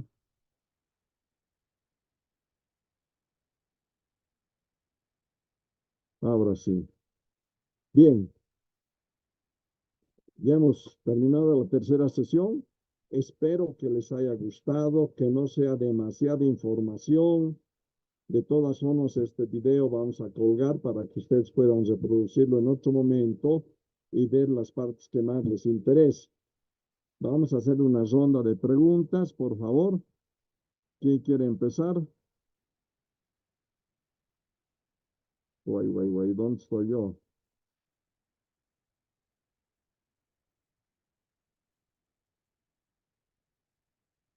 A ver. ¿O se han dormido con tanta información o están medios No, borrachitos? estamos. Lo que pasa que fue tan completo que no hace falta. Tal vez en mi caso no me surgió ninguna pregunta. Por favor, vas a hablar lento y fuerte, Alejandro. Adelante.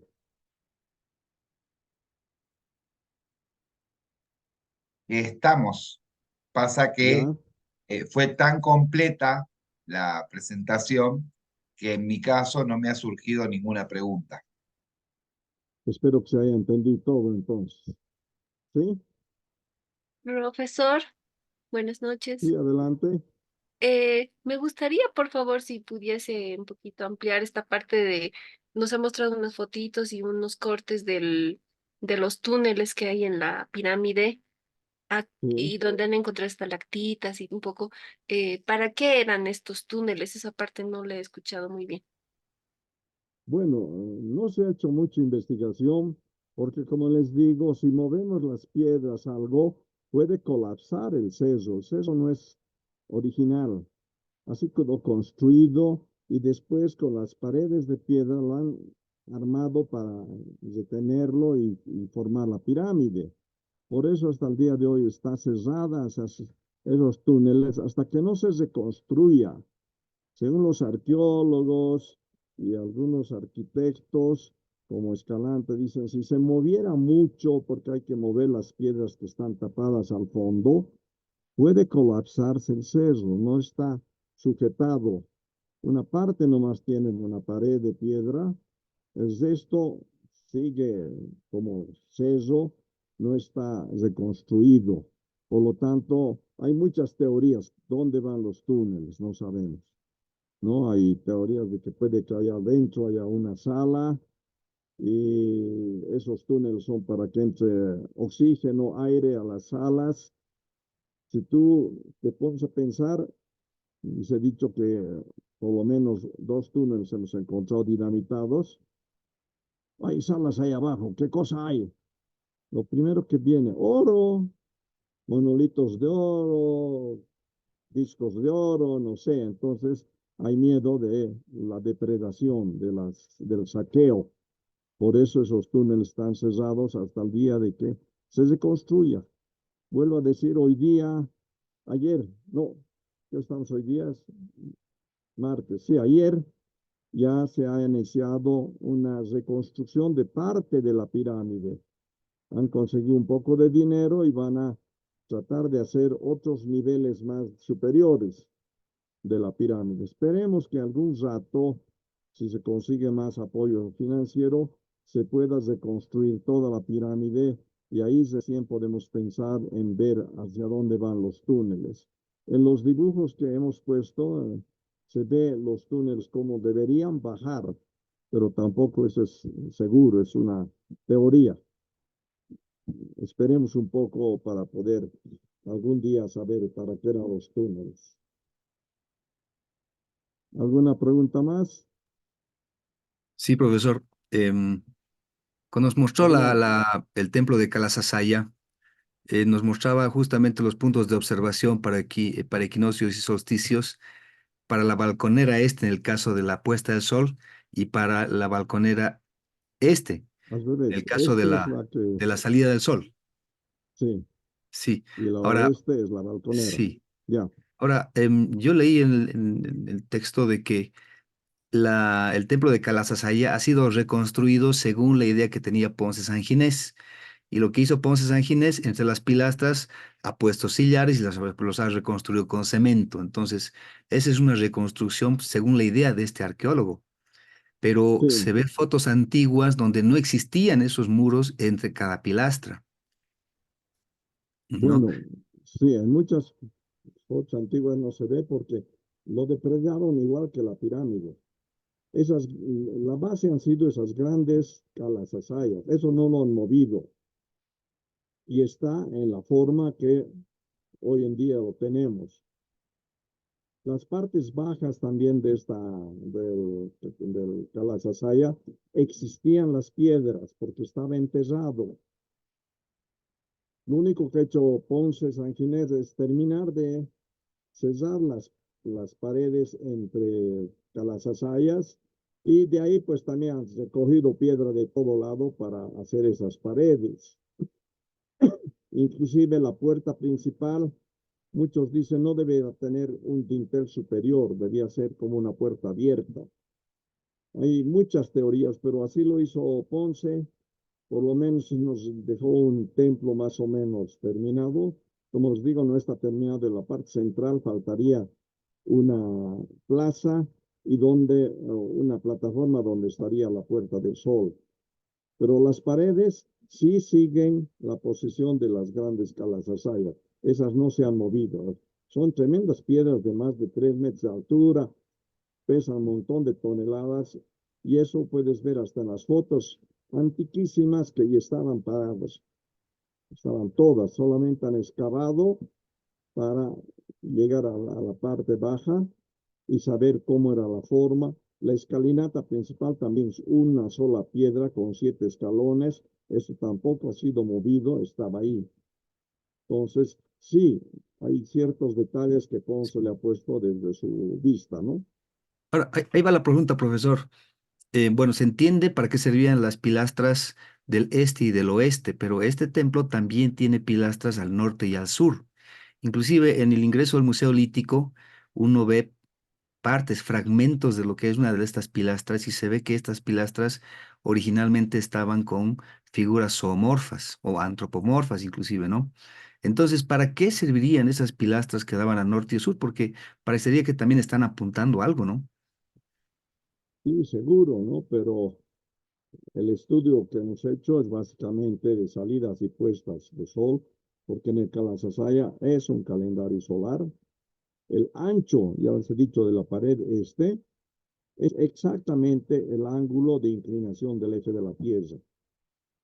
Al oeste no tanto, lo que llamamos la balconera es más pequeña, pero cada una de esas piedras que están ahí, y falta una que no está, que no la puso Ponce, marcan también, como les he mostrado, posiciones de puesta de sol en solsticios, equinoccios, en las otras ceremonias, el día sin sombra. Esas pilastras tampoco han sido movidas, ¿no? Tenía 7 ingresos el templo del Calayasaya. Ponce, no sé por qué, no puso los otros. Hay ahora solamente 3 ingresos. 4 no están donde deberían estar sus ingresos, ¿no? Bueno, lamentablemente no conozco mucho de las teorías de Ponce, por qué la ha reconstruido así, ¿no? Sí, eso, gracias, profesor. ¿Ya? ¿Alguna pregunta más? Sí, profesor, yo tengo una pregunta. A ver, un poquito más fuerte, David. Sí, profesor, una consultita. Usted está mencionando, ¿no es cierto?, que en estos templos las fechas de los 21 de marzo, de junio y todo eso, pero esas fechas no siempre caen el día que es, ¿correcto? Porque, por ejemplo, este año el equinoccio me parece que es el que es supuestamente el 21 de marzo, me parece que fue entre el 19 y 20. Entonces no sé si cuando sale el sol y todo por esas puertas, es el día que es, ¿cómo sería esa parte?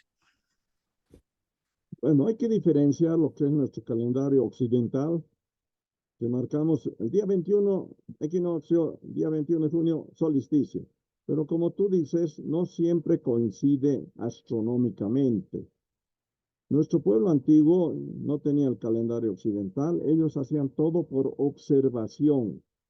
Cuando veían que el sol salía por las esquinas, era su año nuevo, tampoco llamaban año nuevo, era cambio de ciclo, 21 de junio, Wilcacuti, o 21 de diciembre, Wilcacuti de retorno. O sea, son las épocas en que el sol cambia de dirección. Eso es lo que ellos miraban astronómicamente.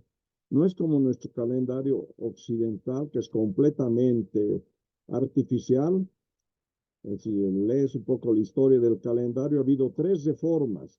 La primera reforma por Julio César, en la época de los romanos, la segunda reforma por Augusto César, y la tercera reforma por el Papa Gregoriano. Y ellos cambiaron lo que hasta esa época de los romanos eran calendarios igual de 28 días, calendarios lunares, que manejaban todos los pueblos antiguos. Pero cuando aparece Julio César, dice: yo soy el gran Dios, voy a crear mi mes, y crea el mes de julio, y como soy más grande va a tener 30 días. Ya empezó a arruinar el calendario astronómico. Después aparece César Augusto, igual dice: yo soy más grande que los otros, creo mi mes de agosto, y va a ser más grande, va a tener 31 días. Y ahí destruyeron todo el calendario. Aparece la reforma gregoriana, porque la órbita de la Tierra alrededor del Sol no es fija 365 días, son 365 días y un cuarto de día más. Entonces ahí se ha empezado a desfasar. Un año ya tienes un cuarto de desfase, en 2 años tienes medio día de desfase, en 3 años tienes 3 cuartos de día en desfase, y en 4 días ya tienes un día de desfase. Y si lees un poquito esa parte de la reforma gregoriana, en esa época ya había una desfase entre los solsticios con la posición del sol, con más de 15 días. Justamente la reforma del Papa Gregoriano dice: saltaremos, no me acuerdo exacto, desde una fecha de septiembre, saltaremos a octubre para volver a que coincidan solsticios y equinoccios con la posición del sol. Es famoso, por ejemplo, el único que no aceptó, toda Europa aceptó la reforma, menos el Imperio ruso. El zar no quiso hacer eso, Entonces, cuando tú ibas de Europa a Rusia, en Europa era septiembre, en Rusia ya era octubre. ¿Por qué? Porque no habían hecho ese cambio de los 15 días de error que existía.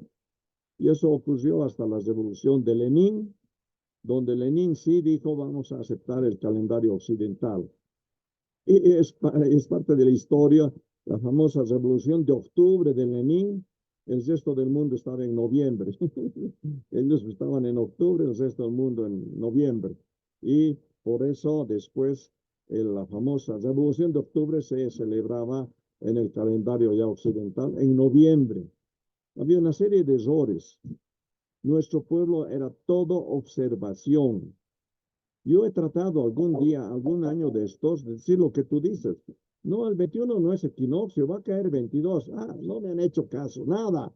Aquí se festeja el 21 y punto. Y como tú dices, hay años en que el sol sale el 19 en equinoccio, o el 22 o el 20, por el desfase de la órbita de la Tierra, porque no es cabal, ¿no es cierto? Este año tenemos el año bisiesto, hemos tenido el 29 de febrero, pero astronómicamente no afecta al calendario andino. Ellos hacían observación directa y ahí hacían sus ceremonias.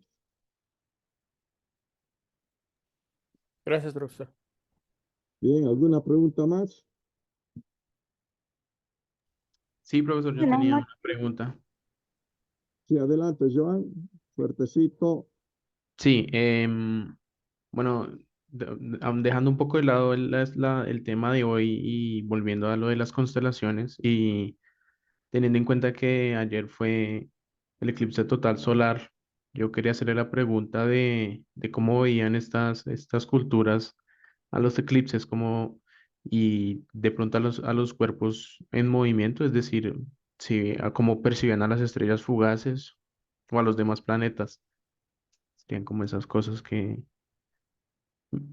Sí, ellos tengo duda. conocían los 5 planetas visibles a simple vista: Mercurio, Venus, Marte, Júpiter y Saturno, que se mueven.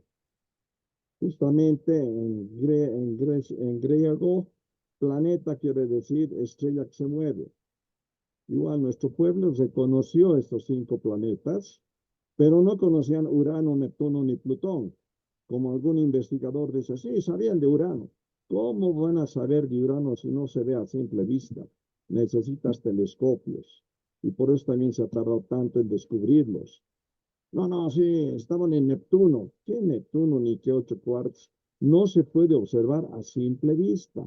Y no hemos encontrado ningún tipo de objeto óptico para que ellos puedan haber conocido. Sí conocían los 5 principales, hacían sus trayectorias, conocían los meteoritos, los cometas y conocían también los eclipses. Y justamente hemos tenido un eclipse grande ayer. En 1994 hubo un gran eclipse solar sobre Bolivia, la zona altiplánica de Cebarullo, entre Potosí y Oruro. Hicimos toda una investigación de qué hacían nuestras culturas cuando venía un fenómeno de esos. Y encontramos varias cosas interesantes. Por ejemplo, decían Inti Jiguaña, la muerte del sol. Para ellos era uno de los pumas celestiales que anda correteando a la pacha, agarraba al sol o a la luna. Y empezaba el eclipse, el puma se está comiendo al sol o a la luna, porque cuando tú ves que la luna empieza a tapar el sol, como ayer, parecen bocados que se lo están comiendo. Había todo un revuelo cuando se estaba comiendo al sol o a la luna. Hacían una serie de ceremonias. Por ejemplo, hemos encontrado que pegaban a los animales. El alarido del animal hacía espantar al puma. Hacían ruidos de toda clase para que el ruido espante al puma. Pegaban a los niños. El llanto del niño hacía que los pumas escapen. Y claro, el eclipse pasaba, hemos hecho que se escapen los pumas y no se coman al sol o a la luna, ¿no? Según qué eclipse es. Hay una serie de otras costumbres que hacían. Por ejemplo, una de las más raras que me acuerdo, y está en un libro que publicamos en el Planetario de la Universidad el año 94, con todas estas teorías y costumbres antiguas. Por ejemplo, se dice que las mujeres que no eran fértiles, el día del eclipse se echaban al suelo y se destapaban. Según ellos, la energía negra del eclipse las volvía fértiles a las mujeres. Eso hemos encontrado. Otra es que quemaban las laderas de las montañas porque empezaba a hacer el frío. Si tú estás en un eclipse, vieras cómo baja la temperatura y empieza a haber un viento frío. Nuestra gente creía que se iba a enfriar toda la tierra y empezaban a quemar las laderas para calentar la tierra. Así es lo que hemos encontrado de los eclipses producidos por los pumas, ¿no? Los pumas eran los que trataban de comerse al sol y a la luna. El logotipo del eclipse del 94 era un puma comiéndose al sol, lo que llamábamos Intihuatana. Bueno, ¿alguna pregunta más? Maestro, y por ejemplo con las lunas rojas o las superlunas, estos eventos que no son tan comunes, pero seguramente lo habrán visto, ¿sí? Bueno, ¿Alguna idea? no hemos conseguido mucha información como otros pueblos, ¿no?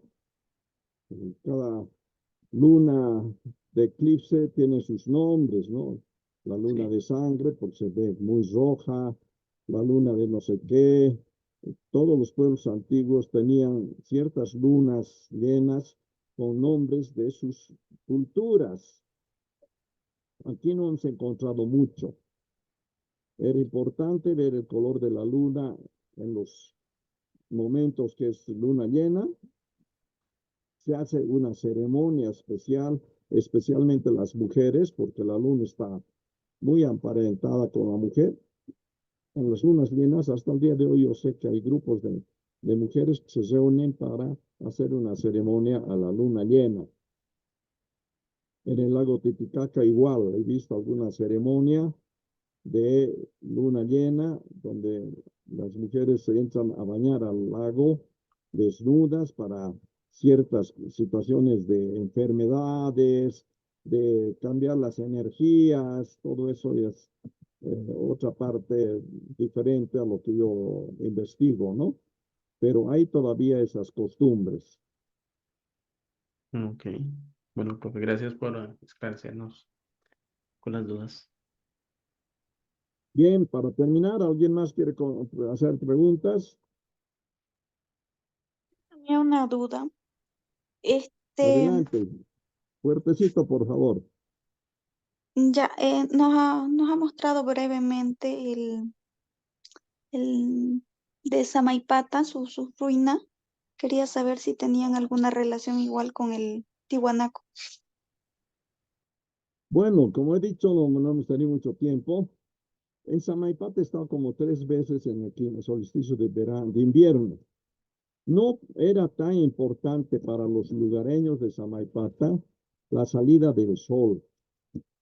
En el Año Nuevo Andino esperas los primeros rayos del sol y haces la ceremonia, los festejos. No, allá, como he dicho, es más importante ver si antes de la salida del sol en solsticio salía el planeta Venus, el lucero del alba. Si salía, ahí sí hacían una ceremonia muy grande porque eso indicaba que iba a haber desastres. Y como he dicho, lo asociaban al fenómeno del niño. El fenómeno del niño aparece cíclicamente entre 8 años a 10 años. La aparición del planeta Venus, el solsticio, ocurre cada 4 años, porque no coincide cada año. Venus tiene una órbita más rápida, pero cada 4 años sí coincide con solsticio de invierno. Y cuando veían eso, ellos hacían ceremonia para que no haya desastres. Para ellos era el desastre del niño o grandes inundaciones que ocurren ciertas veces, como hemos tenido este año, o grandes sequías que también afectan a la parte alimenticia. Ellos veían en la foto que yo he mostrado, justo ese año que yo he ido, Venus coincidía con solsticio. La gente del lugar ha empezado a hacer una ceremonia para evitar desastres. No les interesó después que salga el sol en solsticio, ellos ya se habían ido. Querían ver si salía antes el planeta Venus, el planeta, el lucero del alba que dicen, ¿no? Entonces, eso era muy importante para ellos y pienso que era muy lógico porque en 4 años no tienes problema, no va a haber muchas calamidades. En 8 años sí, 2 veces que aparezca Venus al amanecer en el solsticio, seguro que va a haber o unas grandes inundaciones como sabe ocurrir en la zona del Beni de Santa Cruz, o lo contrario, aparecían unas tremendas sequías. Hemos tenido hace 2 años, pero por el fenómeno de la Niña, sequías en el altiplano y ha habido problemas. Hoy estamos en el fenómeno del Niño y has visto lo que está pasando en las ciudades. Todas las ciudades se han inundado con grandes lluvias, los ríos han crecido. Bueno, eso es parte de lo que llamamos el fenómeno del Niño. Y ellos en zona de Samaipata y entrando ya a la parte más oriental, selvática, eso es lo que ellos trataban de ver. Esa coincidencia de solsticio con salida del lucero del alba. Sigo investigando eso todavía. Bien, ¿alguna pregunta más? Profesor, una consulta más. Sí, David. Quisiera saber si hay alguna evidencia o algo acerca de, no sé si está familiarizado con este mito de Catequil o los tihuanacos estaban familiarizados con eso. ¿Puedes repetirme con qué? El mito de Catequil. Hoy no te entiendo bien, no sé qué es eso. Ah, ya. O el tigre luna. Ah, el tigre luna. Ajá. Sí, es lo mismo que estamos hablando, ¿no? Mucho tigre no vas a ver en el altiplano, pero sí dice que había pumas, ¿no? Entonces, cuando coincide el puma atacando la luna, también hacía unas ceremonias especiales, ¿no? Y eso era un eclipse de luna. Recuerden que hay eclipses de luna y de sol 2 veces al año, pero no visible en el mismo lugar. Por ejemplo, el de ayer no veíamos nosotros, faltan como unos 15 años más para que podamos ver otro eclipse aquí en Bolivia. Total, parciales sí vemos cada rato. Ahora en octubre hay un eclipse de sol anular en Chile y Argentina y aquí vamos a ver lo parcial. Entonces, esas son las fechas de ceremonias para los pumas. El eclipse de luna es más grande.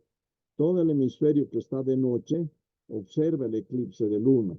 Vamos a también tener un eclipse de luna y está emparentado a eso del puma con la luna, ¿no? Y hablamos de pumas porque el puma tiene piel oscura y normalmente cuando ocurre un eclipse de sol, se oscurece el cielo porque el puma está atacando. Un eclipse de luna, lógicamente en la noche, se oscurece la luna porque el puma le está atacando, ¿no? Entonces es más o menos lo que hemos podido rescatar.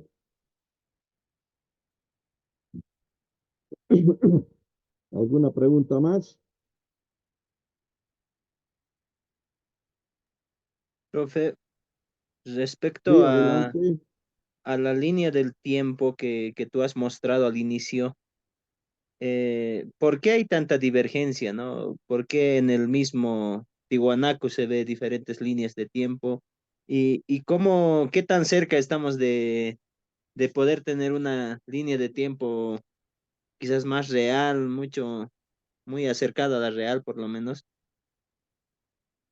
Bueno, el problema es, como lo he dicho en una de las charlas anteriores, la arqueología es una de las ciencias más especulativas. Tú ves una piedra en un lugar desierto donde no hay más y dices, ¿qué hace esta piedra? Viene un arqueólogo con sus conocimientos y dice, no, es que esto sirve para esto, para esto, para esto. Viene otro arqueólogo y dice, no, no, eso es para esto, para esto. De ahí surgen estas divergencias en definir fechas, lugares y usos de algunas cosas. Lamentablemente, en las ruinas de piedra no se puede hacer datación carbónica para saber de cuándo es. La piedra no sirve, tiene que ser hecho sobre material orgánico, los tejidos o cabellos o piel. Eso sí te va a marcar qué época es. Por eso hasta el día de hoy hay mucha divergencia. Ponce San Ginés, Poznanski hablaban de miles de años de la cultura tiwanaku. Se ha comentado que Poznanski hizo un cálculo astronómico de las construcciones de Tiwanaku y le salía 10.000 años. Cuando él presentó eso el siglo pasado a la Sociedad Geográfica de La Paz, dijo, Tiwanaku tiene una antigüedad de 10.000 años, se les dieron, este es un viejo loco, ¿cómo va 10.000 años? Aquí no había nada hace 10.000 años. Así fue, y lo dejaron mal al pobre caballero. Sin embargo, también se ha comentado que estos últimos años han encontrado momias en el norte de Chile y en el sur del Perú, y sobre momias sí puedes hacer datación radiocarbónica, y les ha datado 10.000 años. O sea, pues no estaba tan loco. Hace 10.000 años ya había gente caminando aquí. Ahora, tú ves diferentes libros, verás que oficialmente la arqueología boliviana dice Tiwanaku empezado alrededor de 1200, 1500 antes de Cristo. Otros marcan, dicen, no, Tiwanaku, las construcciones son 200, 300 años después de Cristo. En base a sus estudios y a lo que dicen otros arqueólogos, es que se define así, ¿no? Ya te digo, estas líneas de tiempo que hay ahorita en Tiwanaku marcan eso. Como Tiwanaku, las construcciones del Calasasaya y todo, la pirámide, las marcan 500 o 1000 años después de Cristo. Sin embargo, Ponce, San Ginés, Poznanski decían que eran mucho más antiguos, 3000 años aproximadamente antes de Cristo. No hay exacto, porque ya te digo, hemos encontrado muy pocos rastros de tejidos para que se pueda determinar una época más certera. Se está encontrando restos humanos en Tiwanaku ahora, en esta época. Pero no hay un sistema de datación radiocarbónica, no existe. Antes el Instituto de Arqueología que había aquí en al lado del Colegio Don Bosco de La Paz, tenían equipo para hacer datación radiocarbónica. Yo me acuerdo, ahí estaba mi gran amigo Freddy Arce, el químico. Él hacía datación radiocarbónica y te salían las épocas. Pero después no he vuelto a escuchar a nadie que digan que hacen radiación, o sea, datación radiocarbónica, para ver estos huesos.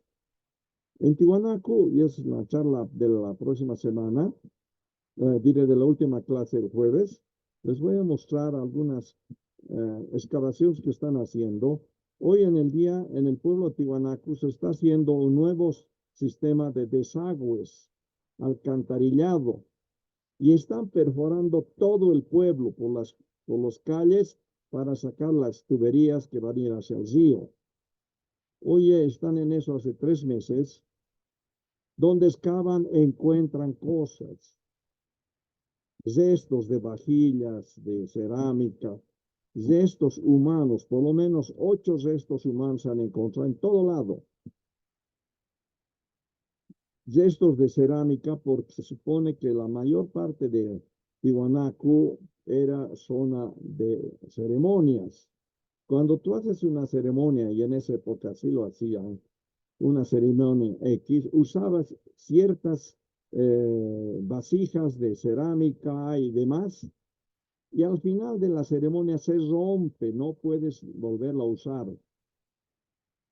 A 1,10 m en cualquier parte que excaves en Tiwanaku, a 1,10 m empiezas a encontrar restos de cerámica, cualquier cantidad. Yo he estado toda esta temporada detrás de lo que hacían los obreros, abriendo las zanjas.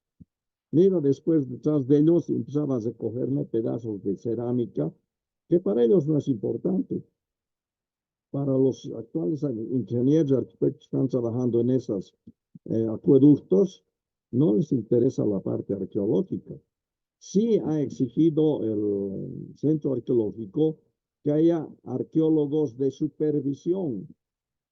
Y algún rato escucharemos los informes, todavía no se ha terminado de hacer el trabajo, de qué cosas han encontrado estos arqueólogos. Yo los conozco a varios, me han dicho, hoy sí hemos encontrado cosas interesantes. Por ejemplo, detrás de la, no sé si te ubicas, ahí la Puerta de la Luna, cerca del Calasasaya, y atrás está el camino antiguo que conectaba con la ciudad de La Paz. Por ese camino estaban haciendo la zanja para el acueducto. Han encontrado una tremenda pared ancha de pura piedra. Ahí está un templo. Bueno, los arqueólogos han tomado nota y se ha vuelto a tapar todo eso. Como les digo, también los de la UNESCO, según ellos conocen dónde hay más templos. Yo he encontrado una hermosa vasija cabeza de cerámica en uno de esos huecos que estaban haciendo los del agua. Bella. Tengo la foto exacta que lo han encontrado en la zanja adentro. Después la han sacado, la han dado a arqueología, está ahorita guardada en arqueología. Hermosa y fina cerámica cabeza de una especie de mujer. Por todo lado encuentras. En las casas del centro de Tiwanaku hay enormes piedras. Eran templos ahí. Ya te digo, y lo he dicho el otro día, conozco por lo menos 4 casas que tienen sus propios monolitos ahí. Un famoso señor Suñagua tiene ahí de la esquina de la plaza su monolito en su casa. Y por ley eso tienes que entregar porque es patrimonio nacional. Nada, señor. Señor, nadie toca mi monolito y está en su patio. Un enorme monolito de más de 2 metros de altura. Lo encontró en su casa. Y conozco otra gente que tiene monolitos en su casa, inclusive enterrados. No quiero desenterrarlo, me van a quitar. Es suerte de la casa que esté el monolito ahí. O sea, todo el pueblo está sobre templos. Lo vamos a charlar eso otra vez el jueves. Así que hay mucho todavía que definir sobre Tiwanaku. Conocemos apenas un 10% de todo lo que está ahí enterrado. Templos y un montón de cosas más. Espero haber satisfecho tu pregunta. Gracias. ¿Alguna pregunta más o nos vamos ya? Profesor, una última pregunta. Nos mostró en el observatorio temas del sol, ¿no es cierto? Que el solsticio, el equinoccio y demás. ¿Hay algo similar o se ve algo similar con la luna? ¿Con la luna? Ajá. Bueno, ya se mostró cuando hemos hecho la anterior reunión, la chacana lunar, que es diferente a la chacana solar. Ya les he vuelto a decir también de que hay ceremonias que hacen mujeres cada luna llena. Yo aquí en La Paz conozco por lo menos 2 grupos que se reúnen cada luna llena en la noche, hacen su ceremonia. Hay algunos que se lavan para tener mejor energía. Hay algunas personas enfermas que dicen que en la noche de luna ayuda a mejorar el cuerpo. Ya les he dicho también que he visto que hasta una vez estábamos en la isla de la luna y un grupo de amigas que estaban ahí, unas 10, me han encerrado en el cuarto y me han dicho, no vas a salir mañana. ¿Por qué no puedes salir? No, vamos a ir a bañar al lago. Era el 21 de septiembre, equinoccio de primavera, que se dice que es parcialidad femenina. Me han ensayado para que no salgan. Ellas se han levantado muy temprano, han ido al lago, se han desnudado, se han bañado en el lago, se han vuelto a vestir y recién me han abierto la puerta. Hay grupos que hacen sus ceremonias de varias formas relacionadas con la luna llena y con ciertas fiestas, fechas.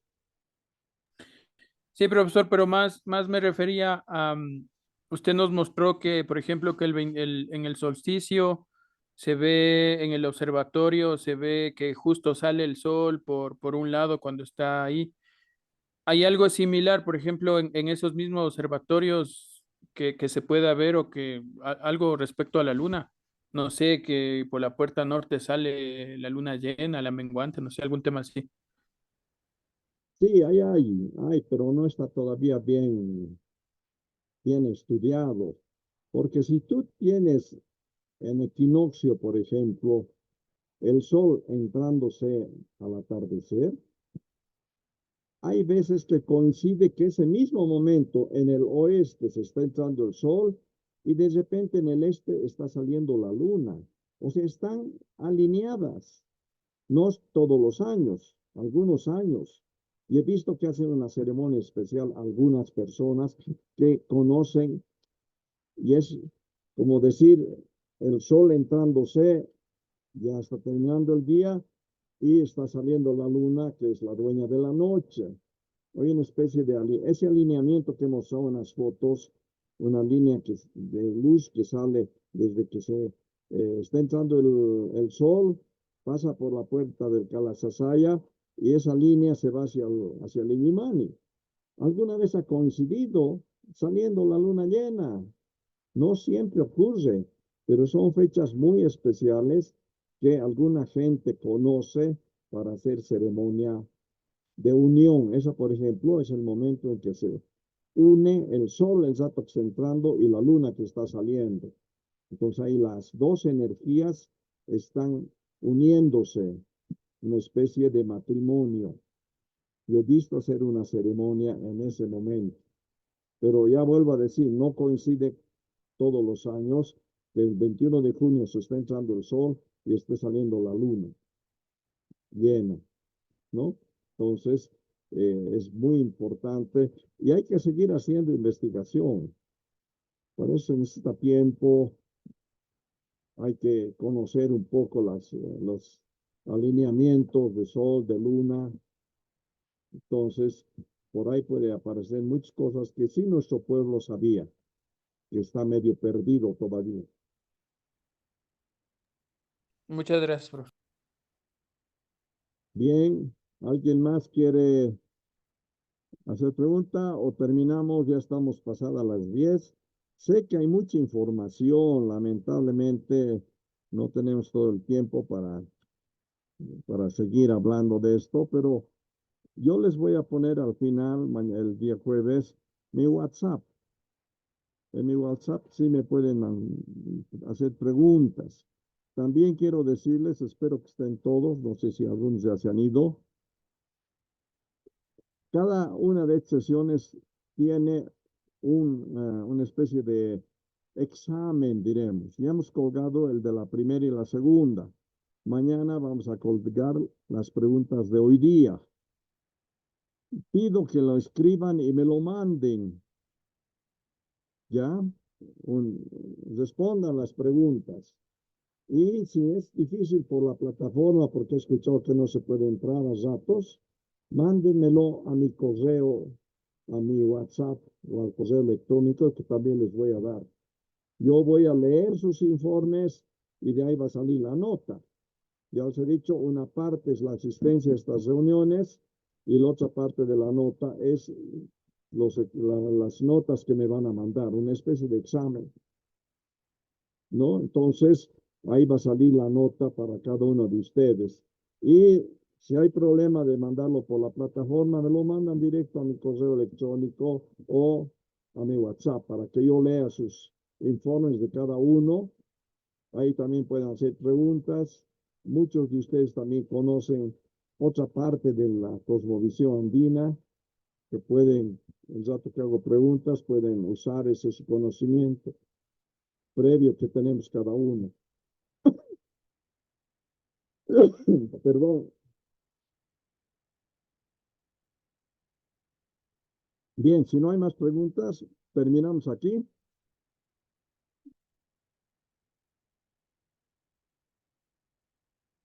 ¿Nadie más va a preguntar? Bueno, buenas noches. Nos vemos el jueves a las 8 de la noche para la última reunión.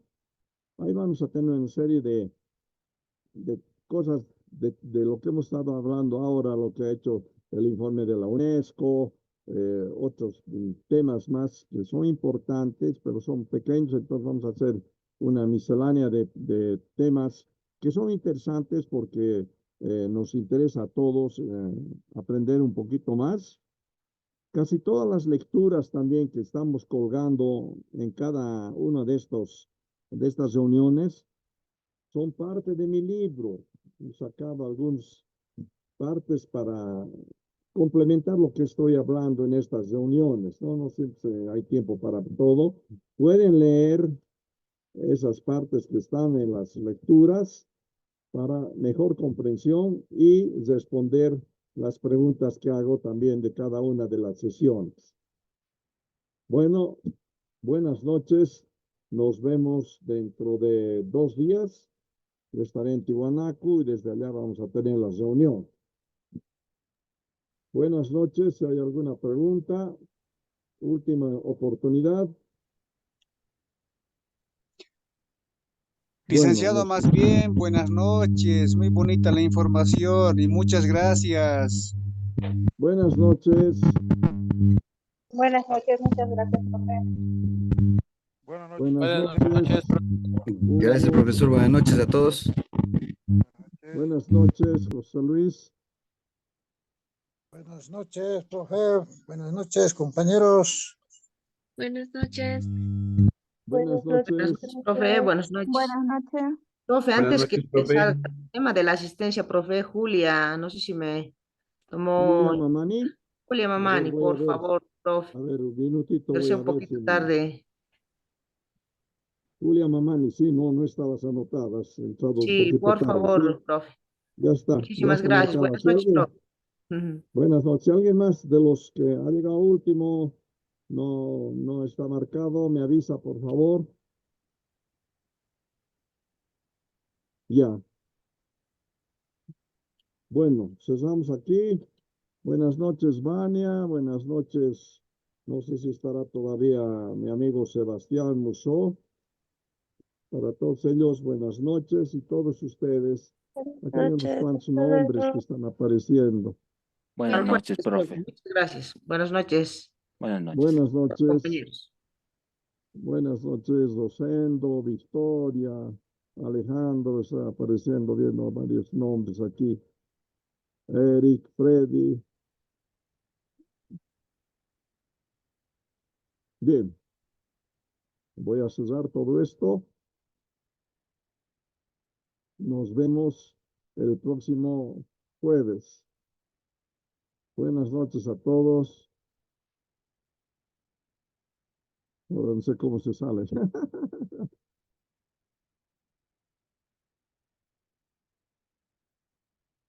Adiós.